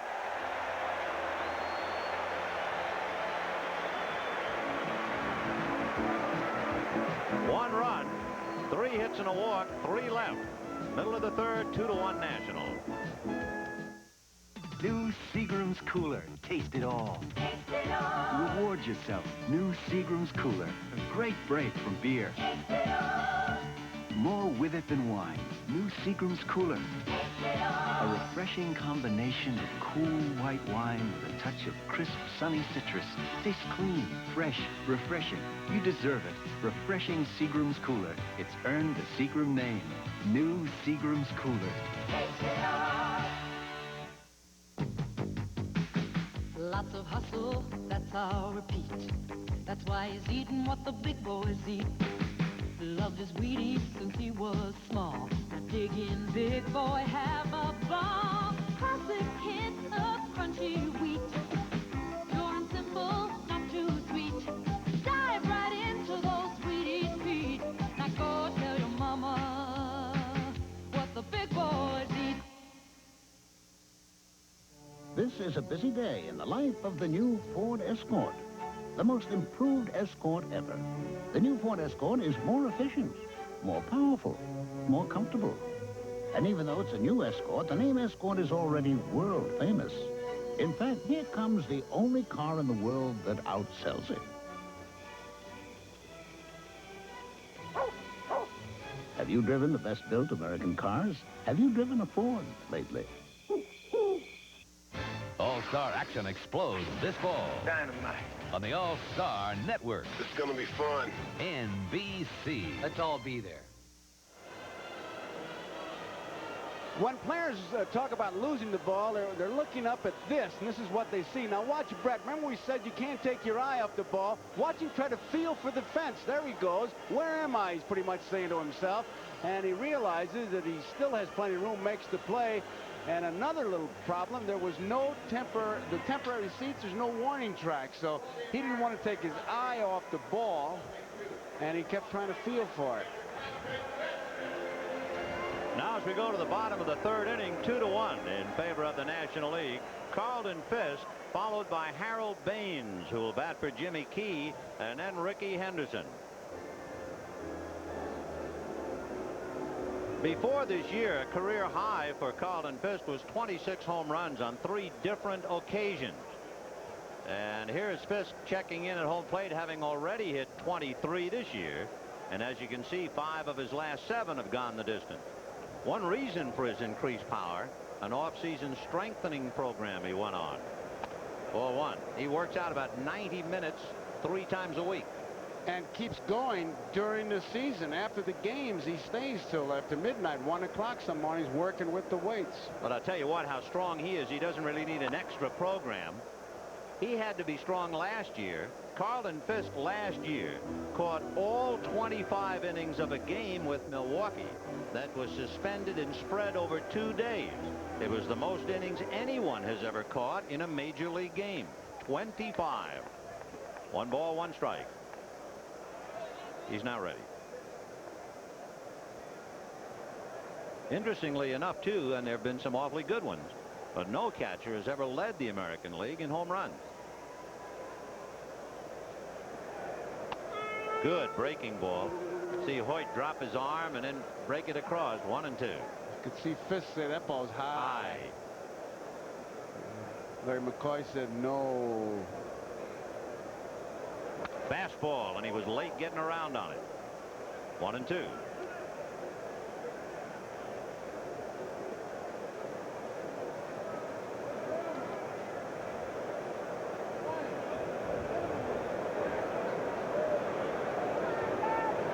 Fastball, and it's whacked to left center. Murphy on the run, backhands it.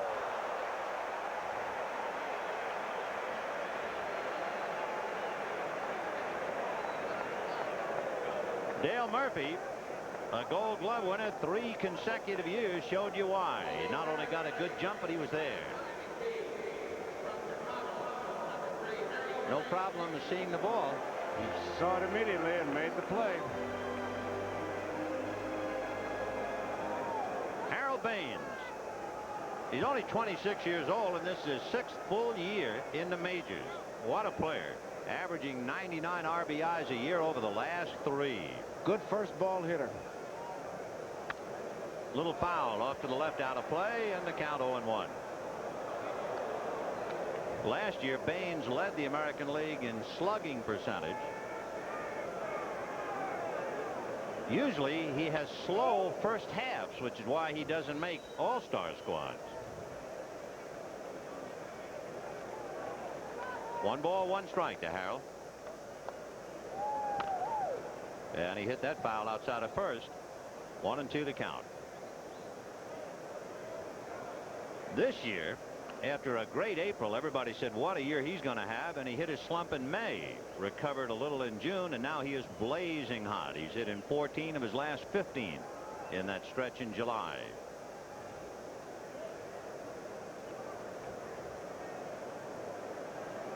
A year ago, he hit 3 home runs in a game here. So he knows this part. 1-2 to count.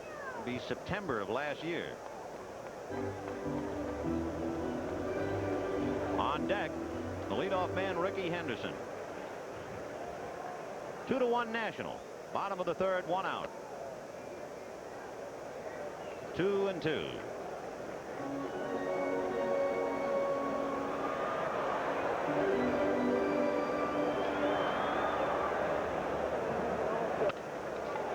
Shot down the right field line for a base hit. Strawberry in the corner to backhand, and being left-handed, he holds Baines to a long single. If he was a right-handed thrower, Baines would have taken the extra base. And he showed his arm on that play.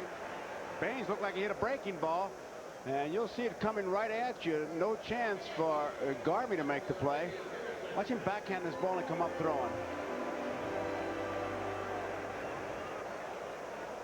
Right to the cutoff man. We better see that, looking at all-stars. And here's Ricky Henderson. Open up the game with a single to center. Stole second, took third on Kennedy's throwing error, came home on the scoring fly ball by George Brett. Ball one, breaking ball missed.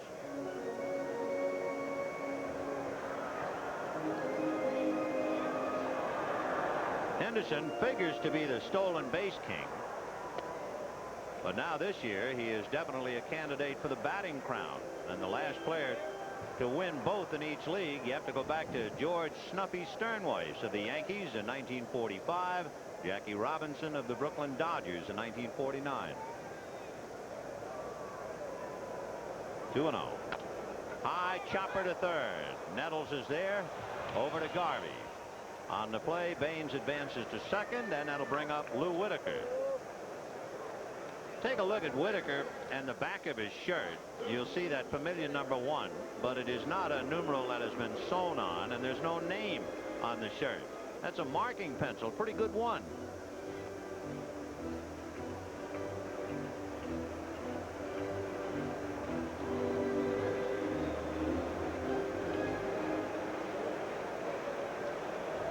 So Whitaker flied to right in the first inning. He's 0 for 1. Much like Baines, you get that first ball in the strike zone. Whitaker usually takes a hack at it.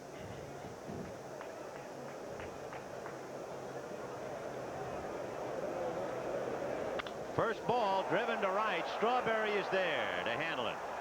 So Whitaker hits it hard, but right at Darryl Strawberry and right. The American leaves a tying run at second base in Harold Baines, and at the end of 3, National 2, American 1. I don't know. What are you gonna do? I don't know. I'd go to college. Me too. If I had the money. Yeah. So what are you gonna do? I don't know. What are you gonna do? You don't want those fries. What are you going to do, Jack? Eat your way to college? Hey, really? I'm going to college on the new GI Bill. You serve full-time in the armed forces or part-time in the reserves, and you earn a lot of money for tuition. The new GI Bill. Are you using that pickle? Now for young men and women in the armed forces. It's a great place to start. See your local recruiter. Racing engines run hot. STP oil treatment fights the effects of heat in racing cars. Your car runs hot, too. In everyday driving, heat weakens your oil's vital protective properties. That's motor oil breakdown. STP fights motor oil breakdown. STP strengthens your oil, putting extra lubricants and anti-wear agents to work just where they're needed. Whenever you change or add oil, get STP oil treatment and fight motor oil breakdown. Oh, beautiful, on top of pies. For amber waves and grain. For chocolate magic, majesty. Up with fruit. A plane. Oh, ice cream. Oh, ice cream. Summer's wholesome treat. So good, so cool. So beautiful. Keep plenty on hand to eat. Bring home ice cream, it's beautiful.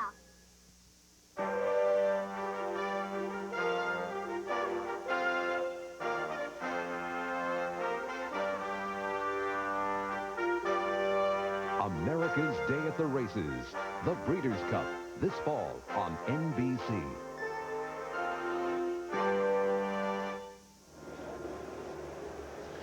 The last pitch to Whitaker, you wonder what a palm ball looks like? Watch the delivery here, right there. Look at that. Right in the palm, uses it as an off-speed pitch, and there's the rotation. And as Killebrew said, the way to hit it effectively is to hit it between the seams. And if you believe that...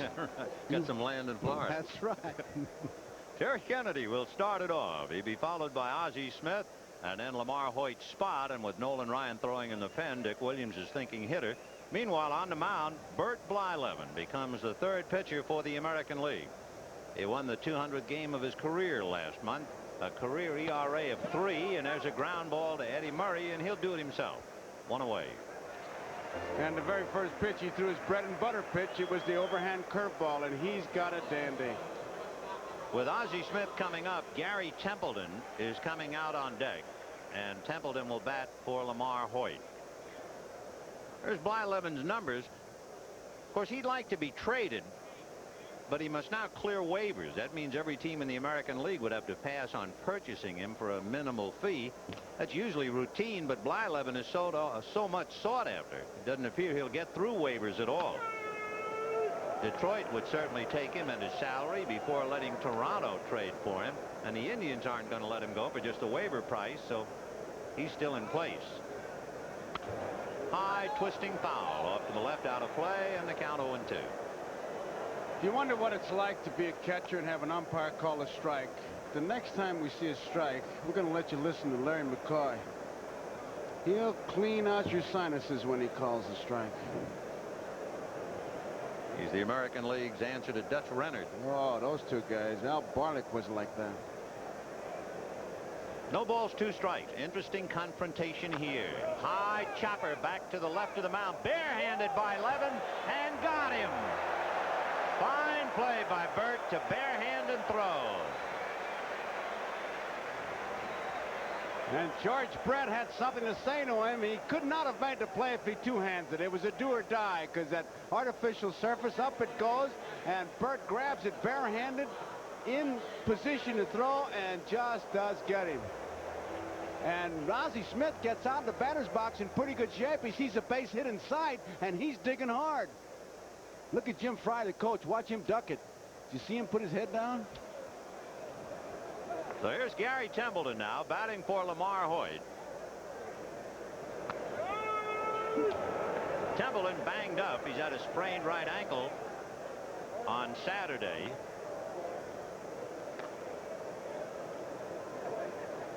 Gary certainly set up some impressive numbers. Chased that one. 0-2. You might remember when he was 21, he had 200 hits, and at age 23, he got 100 hits from each side of the plate. He's quite a hitter. 0-2. Fisted foul. Dick Williams says that Gary Templeton has the best arm of any shortstop in the major leagues. I don't know if he'll get a chance to display it tonight or if he's just going to hack away and go sit back down. No balls, 2 strikes. 2 out in the 4th. 2-1 National. And where was that one? Carlton Fisk can't believe it.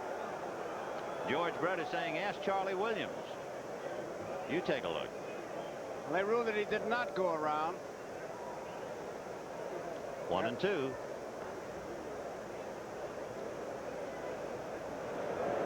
And he probably bangs it to center, and of course the American League is saying we had him struck out.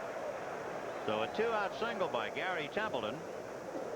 Hit number 1 of Blyleven, number 6 for the National League, and the batter now, Jose Cruz.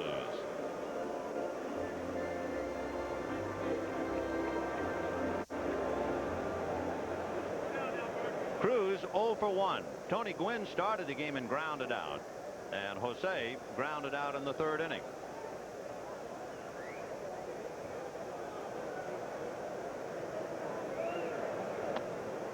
Ball 1, 1-0. 2 runs, 6 hits for the National. 1 run, 2 hits for the American. We're in the top of the 4th. You could see Fisk asking Blyleven to take a look. Give me a chance. And there goes Templeton, and he stumbled. The throw down to Murray, and he got back to the bag. And Cruz was in his way at home plate. Carlton had to double pump, and when he double pumped, he lost the play. If he could have come up throwing, he would have had him at first base, because Gary's going. Now, he gives it a good break, realizes he's in no man's land, makes a U-turn, and just does get back. But Fisk was ready to throw and then had to double pump.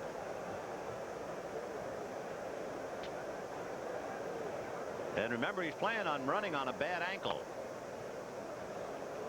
3-0, the count to Jose Cruz. On deck, Tommy Hurd.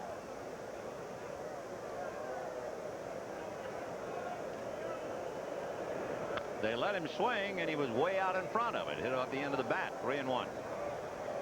Just couldn't wait for it. Dick Williams, he just says this is a ballpark in a game where you let them rip. Let them rip. Dick Williams has won 2 out of 4 World Series. He beat Anderson in the '72 World Series, but he's 0-3 in All-Star games. He was managing the American League all 3 previous times. We'll see if they play run and hit now. Templeton goes. Nope. And it is ball 4 to Jose Cruz. So 2 on, 2 out, and Tommy Herr coming up. Herr has popped to short and doubled. That was in the 3rd inning and eventually scored the go-ahead run. Herr's always been a pretty good hitter. Of course, this year I think they've really oversimplified by saying, well, he's got those 2 guys, Coleman and McGee, on ahead of him. He gets a lot of fastballs to hit. You still have to be a pretty good hitter. He's an intelligent hitter. He knows the strike zone. The big change, I guess, he's moved up a little bit in the batter's box, but he was a pretty good hitter before McGee and Coleman came onto the scene. The biggest thing for him is he's healthy. He's had 3 knee operations. So with 2 on and 2 out, Tommy Herr trying to open it up. It's 2-1 National, top of the 4th inning. Breaking ball rolled wide to Murray. He'll overhand to Blyleven coming to the bag, and that's it. No runs, 1 hit, 2 left. At the end of 3 1/2, the National League 2 and the American League 1.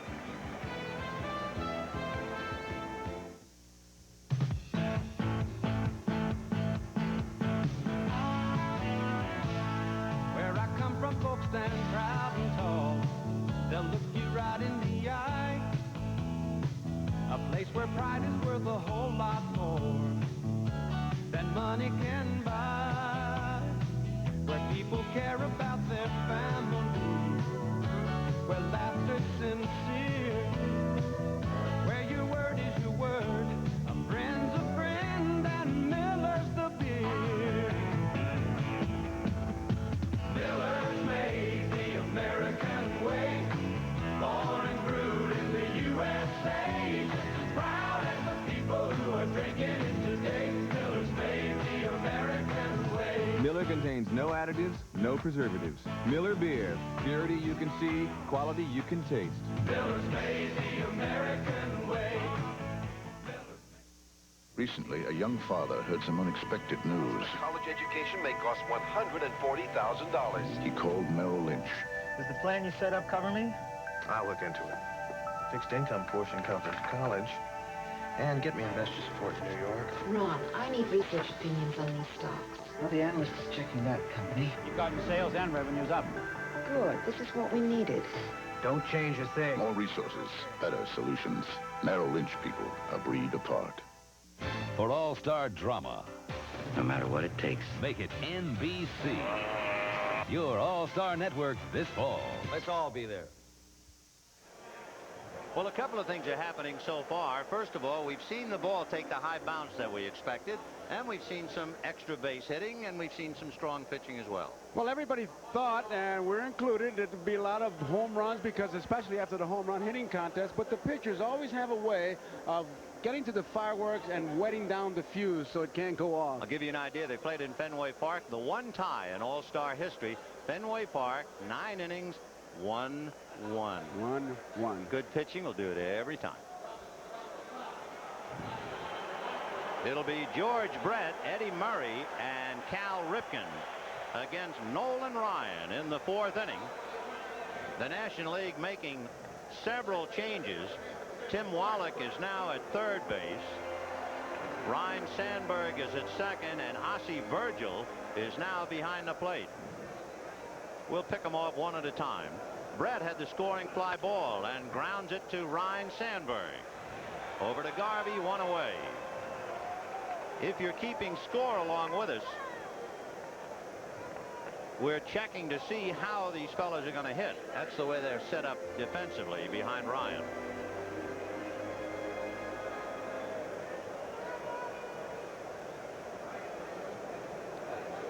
So with 1 out, here is Eddie Murray. Nolan Ryan is going into Tommy Herr's spot since Herr made the last out. Ossie Virgil will go in Terry Kennedy's spot, and Virgil now will be called on to handle a foul ball. A nice touch. Ossie's dad is here as coach for the San Diego Padres. He's with Dick Williams, so he has his son in the game. You could see Ozzie Virgil take a second look because that was a tough play. Take a third look.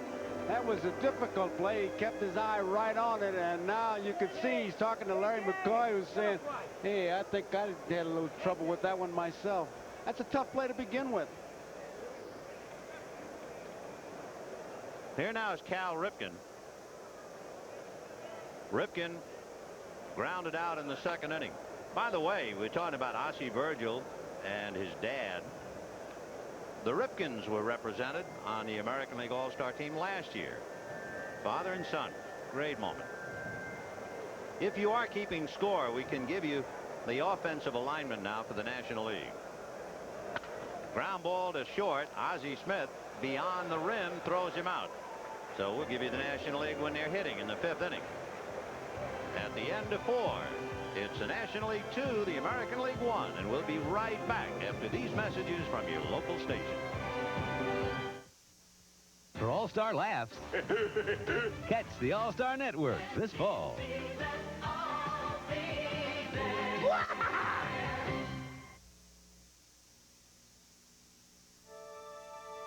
Choice gives you freedom, and choice is what today's Southern Bell Network is all about. From your reliable home phone line to sophisticated custom calling services to digital, lightwave, and other advanced communication systems, the Southern Bell Network offers you, your family, and your business a broad spectrum of communication choices now. And in the years to come, we will offer you even more. And now, Mr. Perfect 1985, George Longoria. It's getting hotter on the next Hour magazine with the world-famous Chippendale dancers and Mr. Perfect. Plus, real-life love in the afternoon with Young and Restless stars Doug Davidson and Cindy Fisher. A former cult member details sexual abuse. And our wedding couple is back from the honeymoon on Hour magazine. Wednesday at 9 on WALB. This week we're unwrapping all the hits on the new Solid Gold, starting off with Kenny Loggins. Then get set to stir it up with Patti LaBelle. And take a spin with Animotion's hot new single. Plus, Lou Rawls, Crystal Gale, Melba Moore and Willow Thomas, and the Beach Boys, all on the new Solid Gold. Saturday night at 11:30 on 10. This is 10 WALB Albany.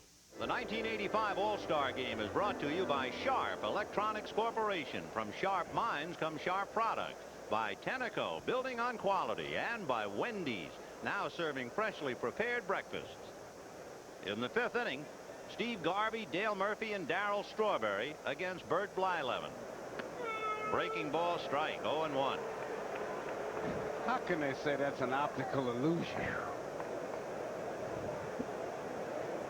Garvey with all kinds of glistening credentials, 1 for 2 tonight. Grounded out and then singled up the middle to put the National out in front.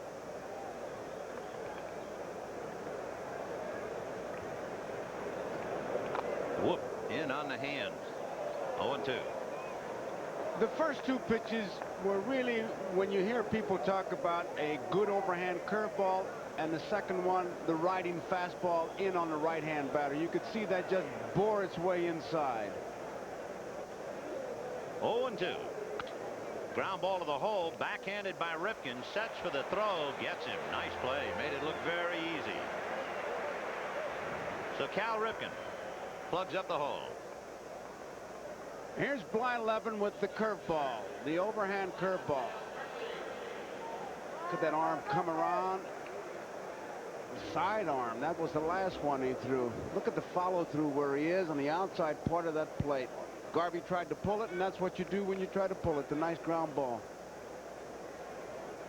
Dale Murphy, only the second Brave to lead in All-Star voting. Henry Aaron led in 1970 and 1971. Murph popped up and doubled in the 3rd inning. Strike. Darryl Strawberry on deck.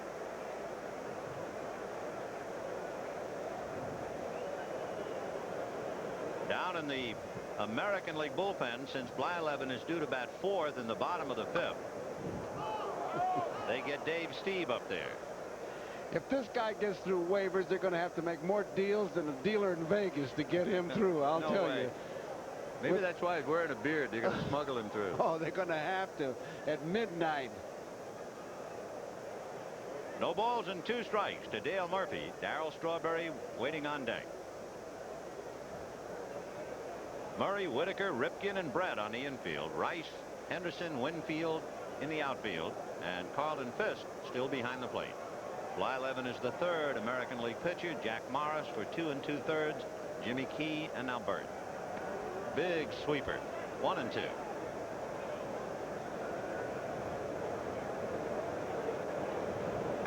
If you're interested in speeds with the radar gun, they have Blyleven throwing an 86-mile-an-hour fastball and a 73-mile-an-hour curve. How about the bend on old Uncle Charlie, though? That's what counts. Or Lord Charles, as they call it. Lord Charles. Dwight Gooden's curve. Right. 1-2. Slow breaking ball down and away. Ball 2. 2-2 to Murph. I told you about it at that Cracker Jack game. They put the gun on Stu Miller. He was throwing 12. 12 miles an hour. 2-2. Fastball punched him out. So he threw a lot of slow curves and then the express. And Blyleven picks up his first strikeout. 2 down in the 5th inning.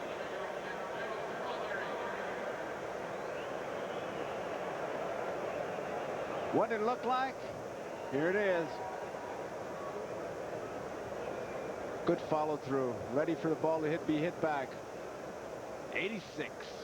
86. That's a perfect number to cut off a guy at the plate, right? 86 him.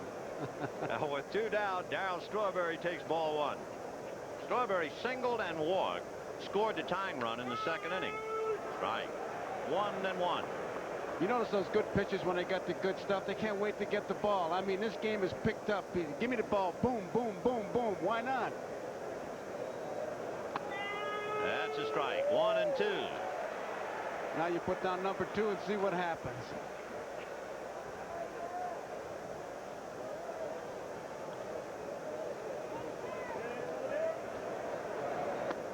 Another breaking ball. 2 balls, 2 strikes. Darryl Strawberry. And some youngsters dreaming about their day in the sun and wearing a New York Mets hat.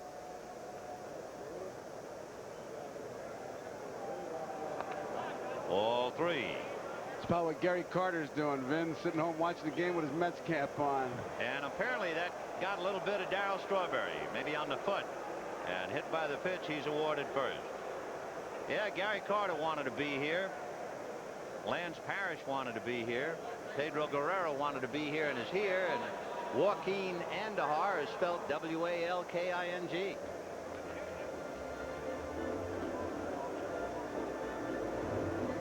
Tim Wallach will be coming up now. Remember, Wallach took over at 3rd for Greg Nettles.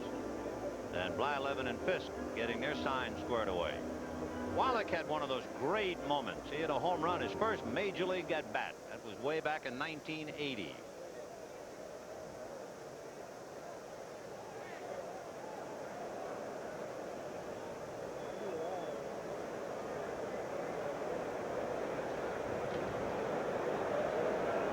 Two down in the 5th inning. 2-1 National. 4-1. Wallach was a member of Cal State Fullerton's NCAA champions of 1979. He was the college player of the year that year. Oh, yeah, he's got all kinds of tools. Montreal just waiting for him to really explode, and this has been a down year for him in power. Strawberry goes, and it's whacked down the left field line. Fair ball. Kangaroos up into the seats. And let's see, they'll send Strawberry back to 3rd. So Tim Wallach drills it in the left field corner, and the Nationals have runners at 2nd and 3rd with 2 out. Hit number 2 of Blyleven and hit number 7 for the National League. Remember, both managers told the fellows who can run, go ahead, take it on your own. And even though Strawberry was hit by a pitch ball, a miraculous cure, and he took off and was running when Wallach hit that ball. 3 doubles now for the National League. Doubles by Tommy Herr, Dale Murphy, and now this one by Tim Wallach. Virgil, with a slightly separated shoulder, May the 11th, had a collision with the Mets' Kelvin Chapman. He was the backup catcher to Bo Diaz for the last couple of years at Philadelphia, but then Diaz was hurt last year, Ozzie took over, and here he is in the All-Star game. And with his dad in the Nationals dugout rooting for him. Strike. Just wonder what that ball bouncing in the stands. Strawberry running all the way, and with 2 outs, he conceivably could have scored. I think he would have scored, so it did cost the National League 1 run, that artificial surface bounce. 0-1 to count to Virgil. On deck, Ozzie Smith. Ground ball to the hole. That's going to go through. Strawberry scores. Wallach coming to the plate will beat Rice's throw. Ball gets away from Fisk. Virgil is going to second. Blyleven's throw got him.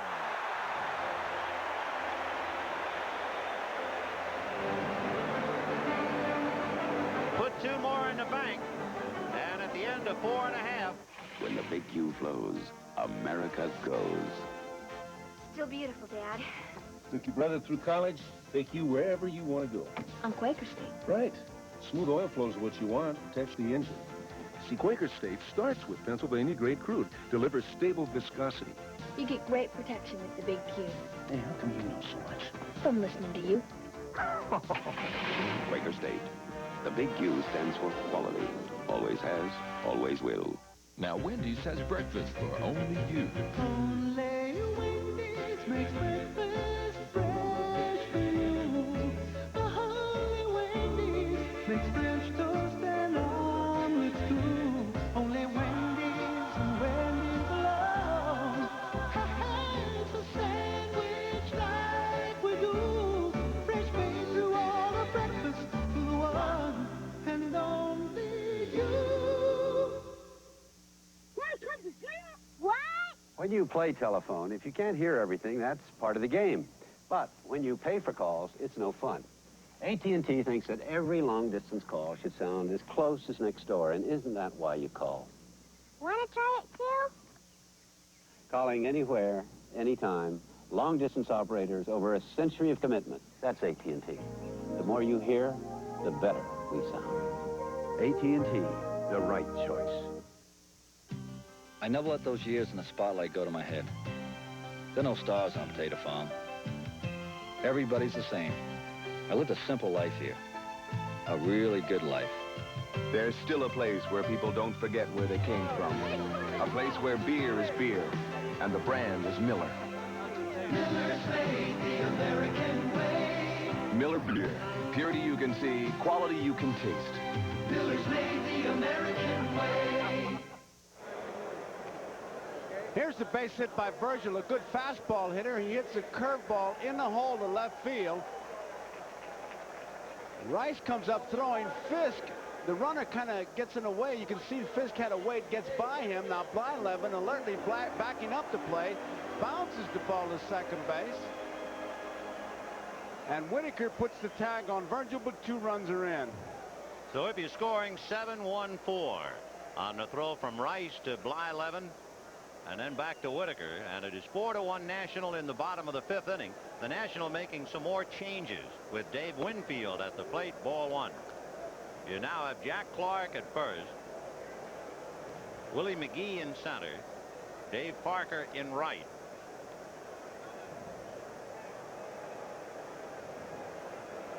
We'll give you how they're hitting offensively. Line drive hammered to center for Winfield. He's 1 for 2.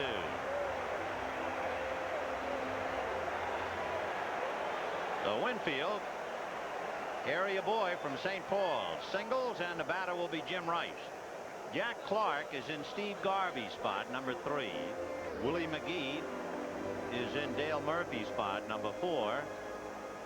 And Dave Parker in right field is in Darryl Strawberry's spot, number 5. Jim Rice, who of course leads the majors in grounding into double plays most years, pitching the dirt, ball 1. He set a major league record last year when he grounded into 36, so it's no shock to know he's leading the majors with 28. But of course, he does more than ground into double plays. He can get them well with 1 swing. It is 4-1 National as Rice checks in against Nolan Ryan.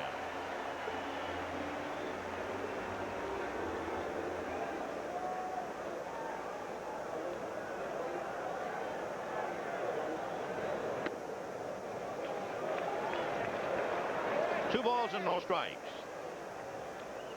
Carlton Fisk on deck would represent the tying run.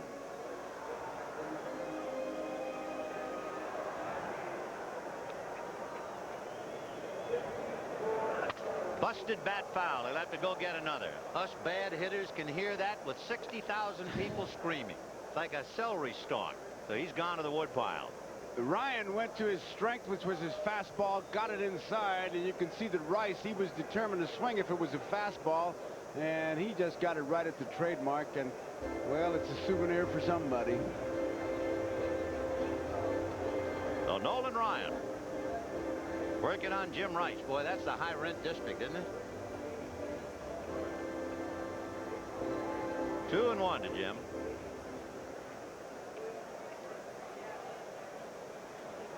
Dave Winfield at first.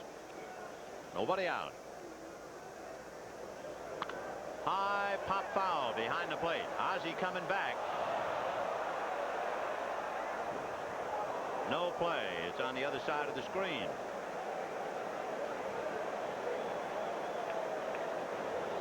Two balls, one strike. Winfield held on by Jack Clark. 4 runs, 8 hits, 1 error for the National League. 1 run, 3 hits, and no errors for the American League.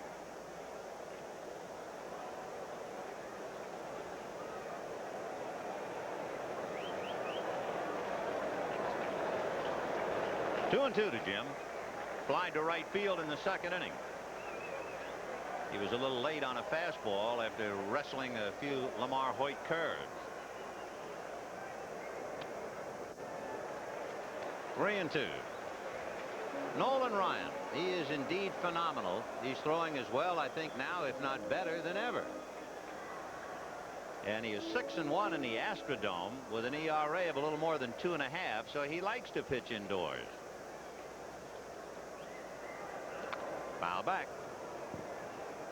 The paid attendance here, 54,960. That's the largest crowd ever to see a baseball game in Minnesota.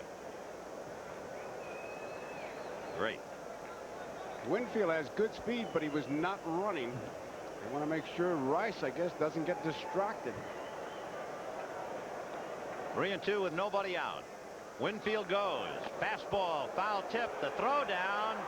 Too late, and he came off the bag, but he reached back and grabbed it. So Rice is blown away, and Winfield steals second. He's on his own. He's digging, not even looking to see what happens to Rice. And watch Sandberg make the tag. Now Winfield goes past the bag. Sandberg turns, and here's where Winfield goes back in through the back door.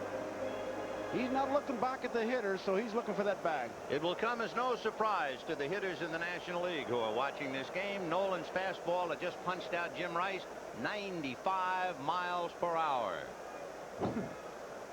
You know, the all-time record for strikeouts in a 9-inning game is 19. It's shared by 3 pitchers, and Ryan has witnessed all 3.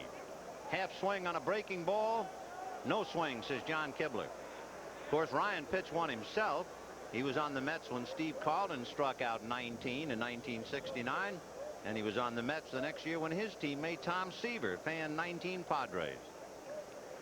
You're looking at a man who's had 19 games where he has struck out 15 or more, if you can imagine it. Most pitchers never strike out 15 in a game, and he's done it 19 times. 1-0 to Fisk. With Blyleven due up, they have Cecil Cooper out on deck. 1 out in the 5th inning. There's Coop. 4-1 National League. Ryan, of course, reached the 4,000 strikeout mark last Thursday night against the New York Mets. 2-0. Fastball, and that's hit into left center field. Here comes Cruz to make the catch.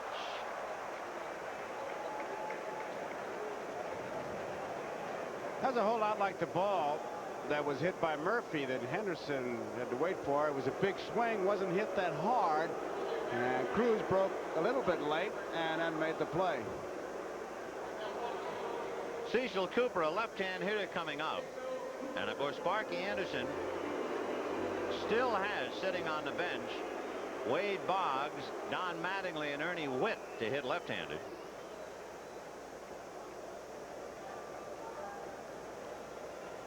So here's Cecil Cooper.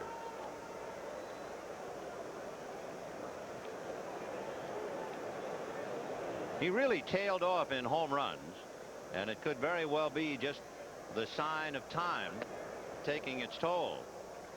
1 ball and no strikes. He went from 30 home runs in '83 to 11 last year, 5 so far this year. He has Winfield at second with 2 out. 4-1 National in the 5th. When you talk about unique stances, you certainly have to talk about Cecil Cooper. An open stance, but the one thing he does, as he gets set for the pitch, watch him shift his way to his back foot, ready to bring it forward like all good hitters. There it is, coming back with it. That missed.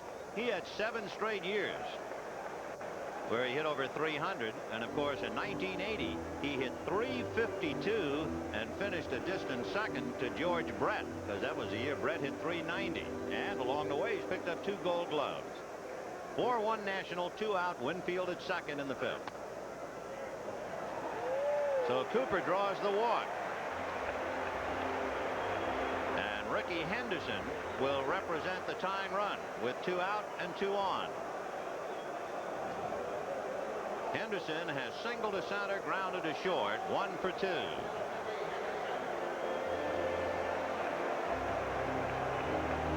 Henderson, with that stance, you talk about unique stances. Here's another one, a very small strike zone, but he brings that bat into the hitting area in good shape. He doesn't get straight up. He stays low and goes right into it, and if he gets his pitch, we know he can bring that fence in very close. So Winfield at second, Cooper at first, 2 out. Ball 1. So Ryan now just missing.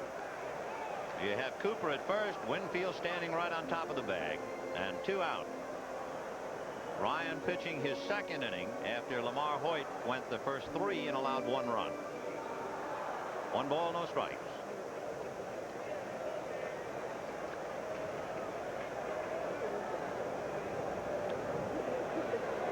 Outfield about straight away. Got the corner. 1-1. Parker, McGee, and Cruz out there. Ozzie Smith continues to play beyond the rim at short, and Sandberg is also beyond the rim at second.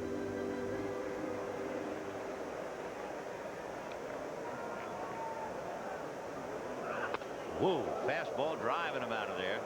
A little smoke on that, baby.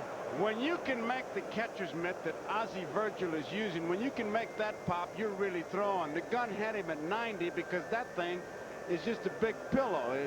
It's an undersized pillow is what it is.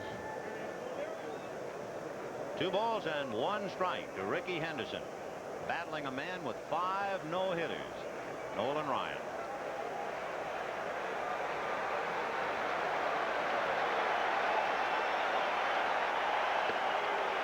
Ball 3. And this big crowd comes alive now and hold everything. It got the corner. So Henderson, as McCoy, it seemed like he had already let the pitch go, and then the right hand came up. So checking to make it 2-2.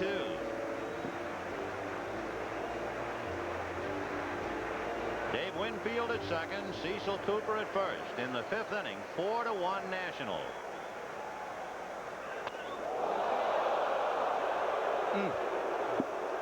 That was just a pitch he wanted to come inside, but I'll tell you something, that is about as effective a fastball as you want to throw. 92 miles an hour, and Ricky's ready to hit it, and then he says, let's get out of here, let's get on the boat and take off. I mean, he goes straight down, and now you have to go up knowing you have to face him one more time. So that trip to the dentist is not a bad idea at all. So the runners will be going 3-2 and 2 out. Winfield and Cooper. Runners go. Fastball got him swinging. A 94-mile-an-hour fastball takes care of Ricky Henderson. The American leads 2, and it's 4-1 National at the end of 5. For years, systems companies have been telling you about your problems. Finally, somebody's listening. Introducing Document Solutions from Team Xerox. If you deal with letters, memos, or reports, on paper or electronic, we'll examine what you do and recommend a complete business solution. Hardware, software, networks, and service. When you're ready to talk, call 1-800-TEAM-XRX. We'll be ready to listen. I got the same card as you, Coburn. Huh? Oh, that's nice. You don't have to be a big cheese to own a MasterCard. I know. The same card you bop around the south of France with, I use to buy wool. Wool? So you're not as hotsy-totsy as you think, Mr. Tinseltown. May I buy you a drink? Anytime, Jimbo.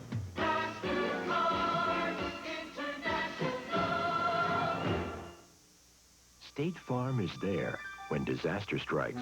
It was on a Sunday morning. A tornado leveled this house and several others on this block. One of them belonged to my policyholders, the Roberts family. Monday morning, I got the State Farm disaster crew over there, and they got right to work on their claims. 3 months later, they were in their rebuilt house. Thankfully, the Roberts didn't need their life or health insurance, but their home and car insurance sure came in handy. And like a good neighbor, State Farm is there. For all-star adventure. Amazing, isn't it? Turn to NBC, My hero. your all-star network this fall. Let's all be there. So far, we've received over 100,000 telephone calls, so there's a great deal of interest. Are you or are you not in favor of the designated hitter? If you answer yes, use the appropriate number, or no, it'll call 50 cents per call. And at the end of the ball game, we'll have the tally for you. Damaso Garcia takes over at second base. Ernie Whitt goes behind the plate, and Dave Stieb on the mound. If you are keeping score, put Damaso Garcia in Whitaker's spot. Number 2. Put Whitt in Carlton Fisk's spot, number 8. And then put Stieb, number 9. Ozzie Smith, Ryne Sandberg, and Jose Cruz are due up.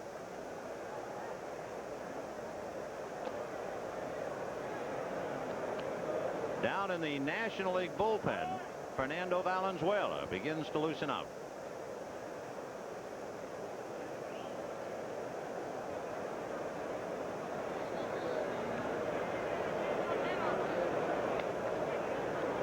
Big show last year when Fernando and Dwight Gooden struck out 6 in 2 innings.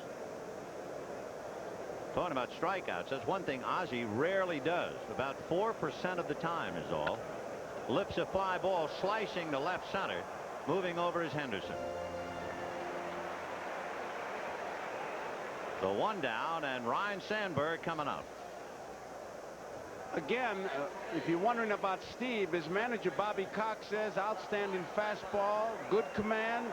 His best pitches is slider and fastball, and he's got an overhand curveball that he throws to left-hand hitters, and he'll come 3/4 to a right-hand hitter, and then he throws what Bobby calls a dead fish. And when he throws that, I wait to see what happens, because in the middle of the pitch, I'm going, oh. Rhino, as they call him at Wrigley Field, ball 1, 1-0. Sandy Koufax, the honorary captain, takes a turn at coaching first. 1 ball and no strikes. 1-1. That was the hard slider. Bob Lillis still over at third. Dave Stieb is pitching as many All-Star games as the other 7 American League pitchers combined. 1 ball, 1 strike. Good fastball. You might remember, unfortunately, that Dave Stieb was forced to hit in an All-Star game in Cleveland. Struck out on 3 pitches against Bruce Sutter. 1-2. Got him on the inside corner. What a great pitch. Oh, that was that 3/4 curveball that he throws. And after you throw the good hard fastball, the hard slider, and throw that one, there's not much you can do as a hitter but just watch it sail by. Here's a good look at it. Got to get that ball the outside part of the plate. Sandberg kind of gave up on it, thinking it was going to stay inside, because he starts it right at the hitter. That's the key. Jose taking ball 1, 1-0. Dave Stieb could have had a much better record this year when you realize that in the games in which he did not win, his ERA is well under 3. And he didn't win any of those games. Neither his walks nor his strikeout totals are extravagant. He just gets people out.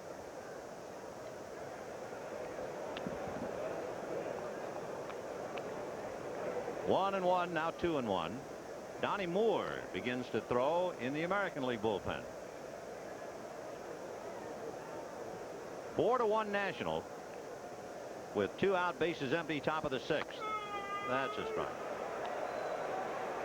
One of the other things you want to point out as we take a look at Donnie Moore on Dave Stieb, he's so effortless. It looks like he's not throwing hard at all, and all of a sudden here he comes at you with really good stuff.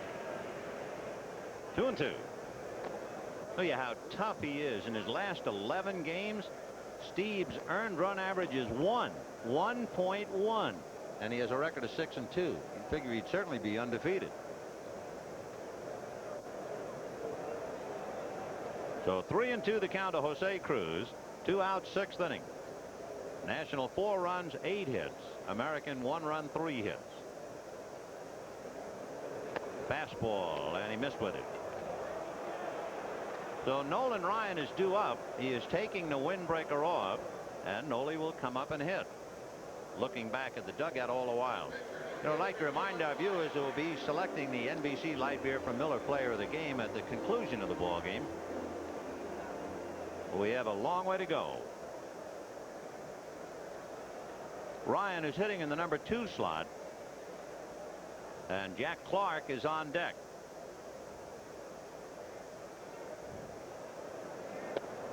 Ball 1. Phones may be starting to jump off the hook because with the DH, we'd have a DH up there. That's right. So there's no DH in the All-Star game. You know, talking about the DH, that's what makes a pitcher in the American League's earned run average so remarkable. When you talk about a Dave Stieb and his ERA is 1.1 over 11 games, he's not pitching to pitchers. That's murder. It's a little tougher when you don't have that automatic out in there. Wow.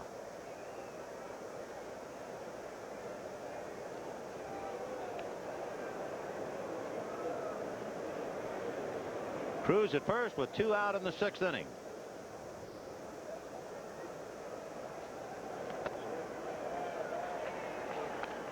One and 1 to Noli. 4-1 National, top of the 6th. You know, the first game ever played between the Twins and the Phils here, Pete Rose got a single in the 1st inning with Cruz a big jump, and he makes it easily. So Pete put the imprimatur on this stadium in the 1st inning of the 1st game with a base hit. He's got a big jump, but he was tempted to go. I think Steve said, well, Ryan hit him. Why would he want to steal? But then again, if he gets thrown out, you might make a move. So it wasn't a bad play. Even if he doesn't make it and he makes it, well, he's got a chance maybe with a bloop or a flare, pick up another run. 2-2 to Nolan Ryan. And that's that. Breaking ball puts him away, so they leave Cruz at 2nd base. And at the end of 5.5 innings, it remains the National League 4 and the American League 1.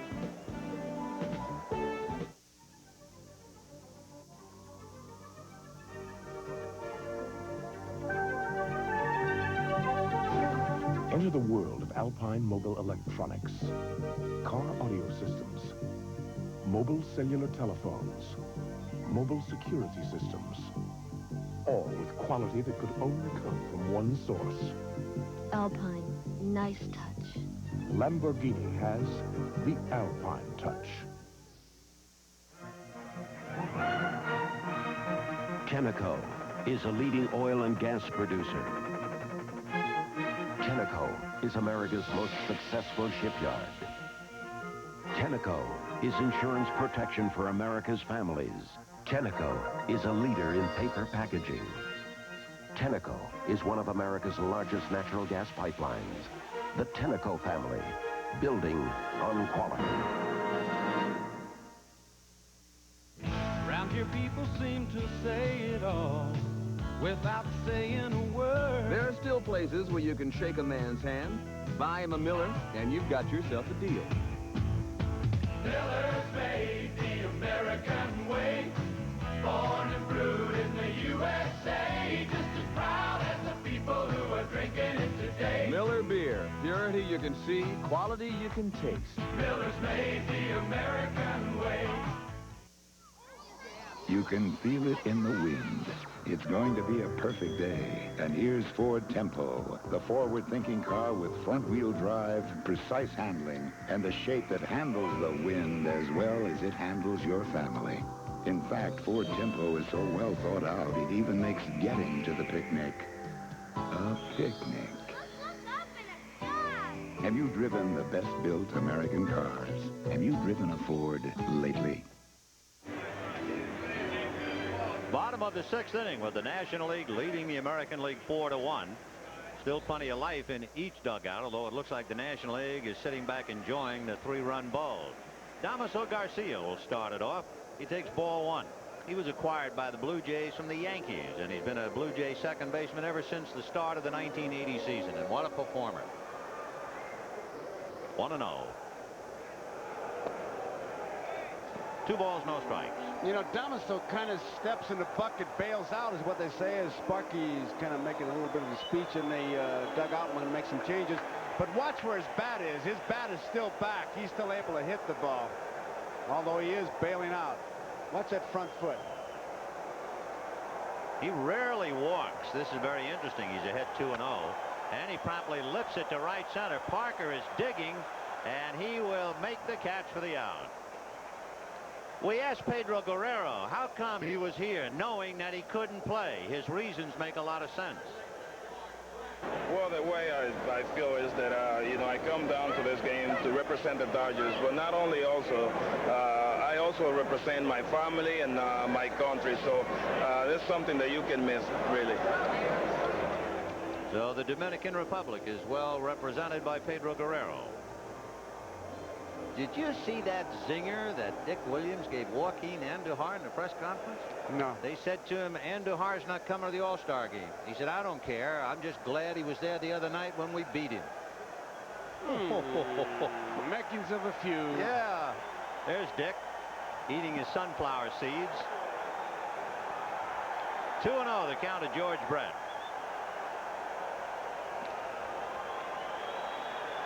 George Brett had a scoring fly ball and grounded out. 0 for 1. Ball 3. Down in the American League bullpen, Don Mattingly and Alan Trammell are loosening up. So Sparky's going to make a couple of moves.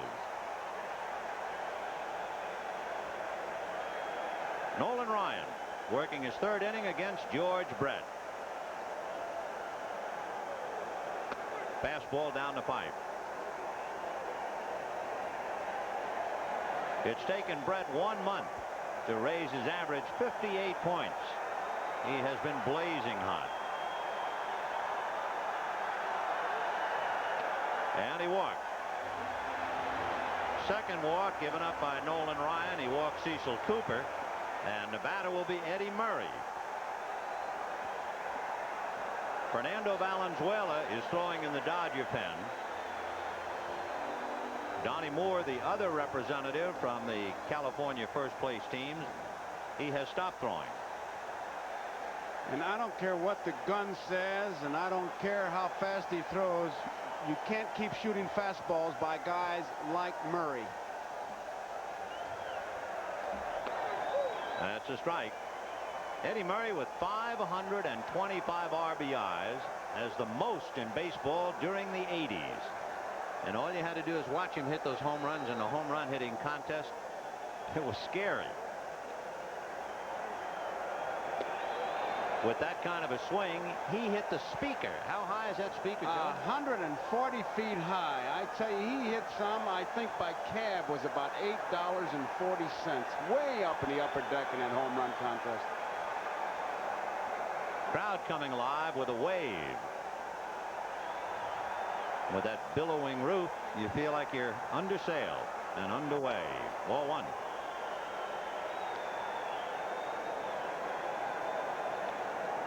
That's the speaker that Eddie Murray hit in fair territory. And when I asked about the ground rule, they said up until he hit it, the architect, we didn't have a ground rule because the architect said nobody's ever going to hit it. 1-2 to Eddie. Fastball, and that's whacked into left center field. McGee and Cruz, and it's Cruz. Hustling back to first is George Brett. Fine play by Jose Cruz to plug up the gap. That was a tremendous play because McGee's not going to make that play, and it looked like it might have even bounced over McGee's head. He was in fairly close to Cruz, but watch Cruz just cut across and make a tremendous play, reaching across his body. A little tougher because he is a left-hand thrower with that glove on the right-hand side. The other way, he would have been able to reach a little farther, but he made a good play there. Interesting the way Ryan was pitching Eddie Murray. His first pitch was a 90-mile-an-hour fastball. His second pitch was a 76-mile-an-hour breaking ball. He came back with a 90, and that last one was 95. 0-1. That's throwing. Yeah, you can't say Murray was a little late on a 95-mile-an-hour. No. 1-0 to Cal Ripken. Grounded to short twice, 0 for 2. Brett at first, held on by Clark. 2 out. Breaking ball, 2-0. Ripken is tireless. When you add up his consecutive games, 527, and then add up the innings, that's 4,758 innings of running out, running back, and running round. Here's the spot where the hitter's against Ryan. You're always looking for his fastball. You have to because it comes in so fast, but 2 balls and no strikes. If you're going to get a good cut, it would be now looking for the fastball. 2-0. There's the fastball, hit back a third, smothered by Wallach. No play, but he took an extra base hit away from Ripken. You talk about keeping your nose in the game. He got a face full of rug on that play. Ball gets there in a hurry, and he backhands it, but he's not satisfied to just catch the ball. He wanted to throw, but Ripken makes it to first base, and now it's Winfield.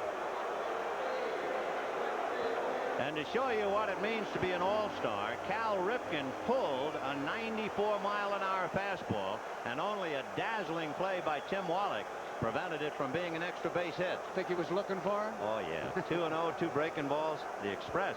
And now Winfield represents the tying run. He is grounded to second, single to center, and stolen a base. 4-1 National, but the big guy can get you well in a hurry. Breaking ball for a strike. Winfield took a huge stride on that pitch, and he was locked. Changed speeds, and it kind of locked him. They've moved Wallach closer to the line, thinking these guys are sitting on the fastball to be able to get around on it. Winfield, big swing. There you see Wallach.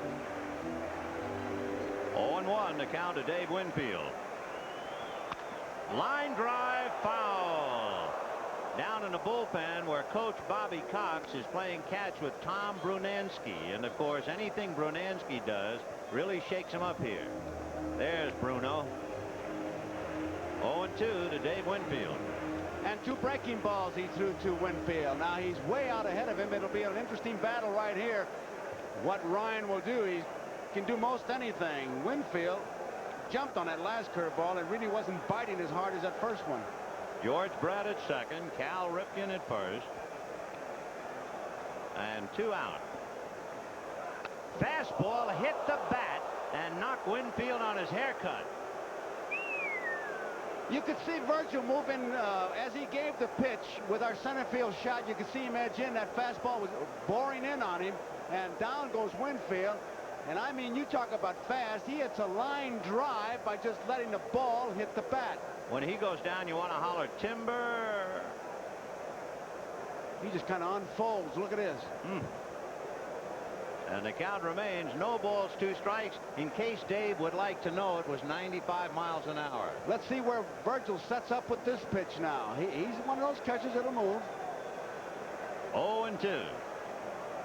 Outside. Fastball hit down a Rhino, and Sandberg goes to Clark, and the inning is over. No runs, 1 hit, 2 left. 2 brilliant defensive plays by Murray and Ripken. We'll be right back after these messages from your local station. For TV's All-Stars this fall. Batter up, Miss Holt. Batter up, Mrs. Steele. Let's all be there. Next, was it a friendly loan or payment for services? Rob is a charming person. He came over and borrowed money. It's that simple. But the defendant says the demands on his time became excessive. He needed someone to talk to, I came over and tried to talk him out of committing suicide. Was the defendant a good friend or an employee? Did you talk about $200 a month, sir? Of course not. On the next People's Court. Let's all be there Wednesday at 5. Company 2. I'm Ralph Burley. I'm Jack Tripper. Oh, my God! You've finally gone over the edge! Well, it's very sexy. Why, Mr. Furley, have you been keeping secrets from me? Don't be a drag. Watch Three's Company, weekdays on 10. On the next Benson, Katie has a new friend. Buzz is Katie's beau. And Clayton brings home an old friend. Governor, Benson, Binky. But the governor can't keep them straight. How do you do, Binky?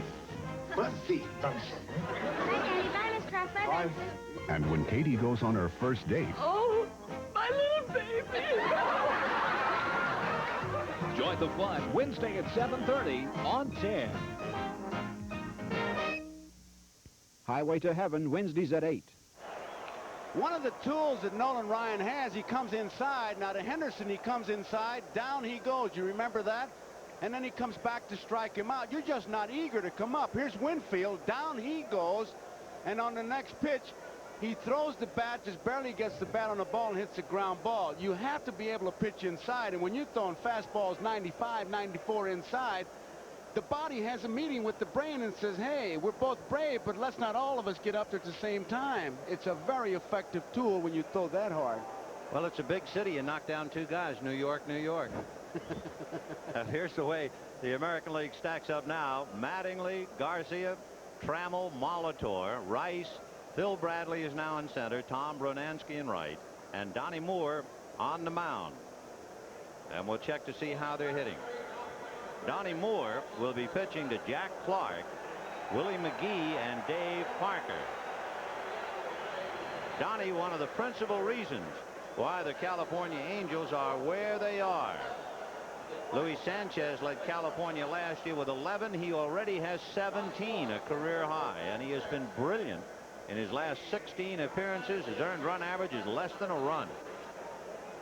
He's got a good fastball. He throws a slider and a changeup. And good control. And Jack Clark, if you want to know what a good, quick, compact, crisp swing looks like, here it is. Jack Clark picking up at first base for Steve Garvey, grounded to short in the 5th inning. He's 0 for 1. Clark has already homered in every National League stadium this year except Cincinnati and Philadelphia. And Whitey Herzog, in talking about him, said, well, he's as tall as Babe Ruth, not as heavy. 1-1.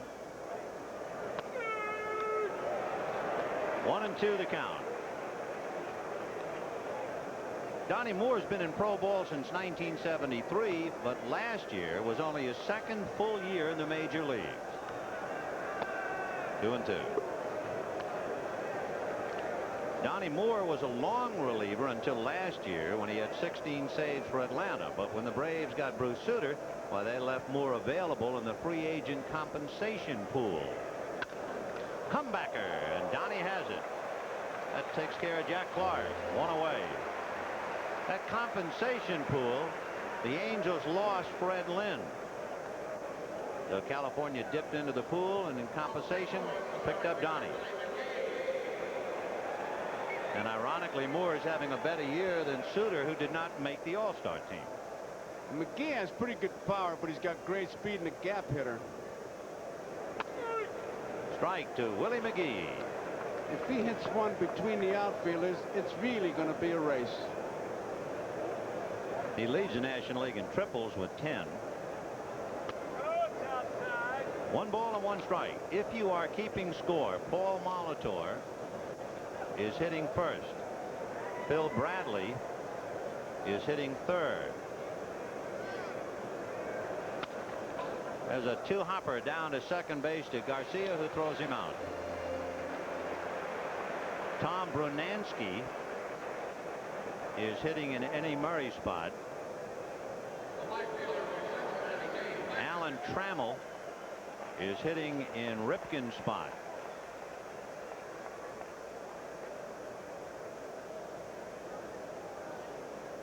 Donnie Moore is hitting in Winfield's spot and put Mattingly ninth. We had a clock on McGee, if you were wondering, 3-8 down the first.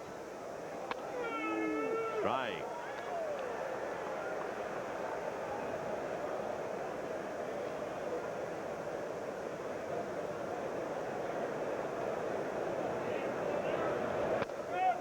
The Cobra, as they called him when he played in Pittsburgh, and he has really come back for Cincinnati. Big Dave Parker. He tells you in poetry.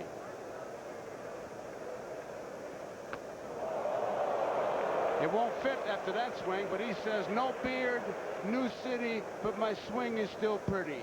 Well, you got a guy who won back-to-back batting titles in 1977 and 78. Big chopper to second, to Garcia, over to Mattingly. So the National League is set down in order for only the second time in 7 innings. Right now, talking about 7, here's another edition of the 7th inning stretch. Gatorade Thirst Quencher presents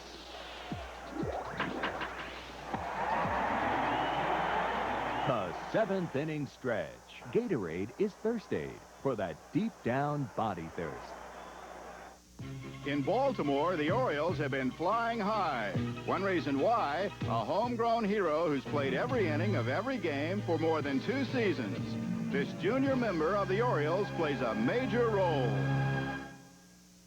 It's a hot one out there today as Peterman starts his engine. The field is wide open. Gatorade is Thirst Aid. Dombrowski picks up speed and breaks away. Gatorade is Thirst Aid. Here's Evans showing some hustle against the youngsters. When you exercise, you lose potassium, fluids, minerals. Gatorade Thirst Quencher helps put them back fast. That's why the pros drink it. It's Thirst Aid. Gatorade is Thirst Aid for that deep down body thirst. And the crowd goes wild. There's magic in Baltimore when Cal Ripken Jr. waves his wand. In 1982, Ripken was Rookie of the Year, and the following season he was voted the league's MVP. His proud father, Cal Ripken Sr., is the Orioles' third base coach, and Baltimore's favorite son has become one of the highest-rated shortstops in the game. With a glove like that and a booming bat, the Orioles' Cal Ripken will always stand out. So far, 150,000 people have called in to register their feelings about the designated hitter. Those are the appropriate numbers. Whether you say yes or no, it will call you 50 cents per call, and at the end of the ball game, we'll give you the total and how it is broken down.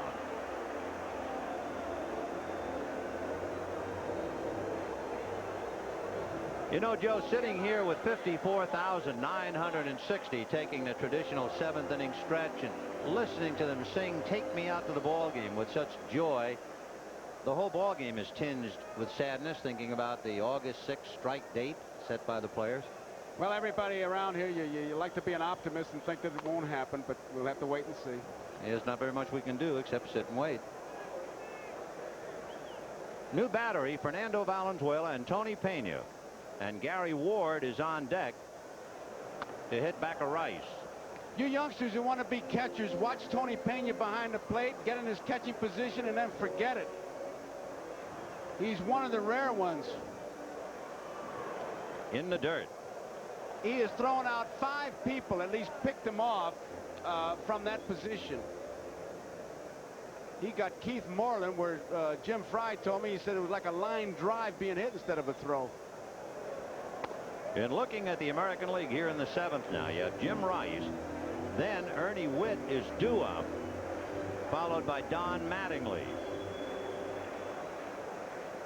Gary Ward is out on deck as Rice draws a walk.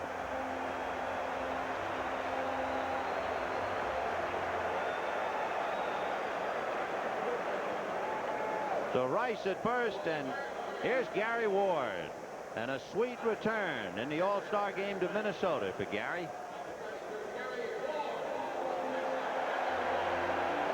You might remember before last year, the Twins traded Ward to Texas for pitchers John Butcher and Mike Smithson, and Ward struggled until after the Rangers were out of contention, and Butcher and Smithson were big factors in keeping the Twins in the race. Ball one, and it goes back to the screen, and Rice goes down to second on what appears to be the wild pitch. This year, Butcher and Smithson are struggling, and here's Ward, an all-star. He played in the '83 All-Star game as a Minnesota Twin. Pena just tried to make a one-hand grab. Johnny Bench, who's working in the next booth, he's the greatest one-hand catcher I've ever seen, and I think he's ruined more catchers. They try to be like him, they can't. That was a wild pitch. That's a strike. 1-1. With these two substitutions, Pena and Valenzuela, again, if you're keeping score, Pena, the catcher, will hit in the number 2 slot, and Fernando will bat in the number 7 position, meaning he's due up second in the 8th inning. That's a line drive caught by Clark. Throws in the dirt. A great save by Ozzie Smith. He was practicing short hopping and backhanding. He didn't know he was going to have to do it on a throw. And it was way off the shortstop side. Even Ozzie Smith has to laugh about that. What an amazing man. Look at that. Ball is well hit. Look where Clark throws it way to the shortstop side. And Ozzie says, don't worry about it. I'll just backhand it and go to dance class. I've never seen anybody come close to him. I'm telling you, he is a magician. Yeah. An acrobat, and he is just that. He truly is an acrobat. The $2 million shortstop, Ozzie Smith. Now Don Mattingly is at the plate.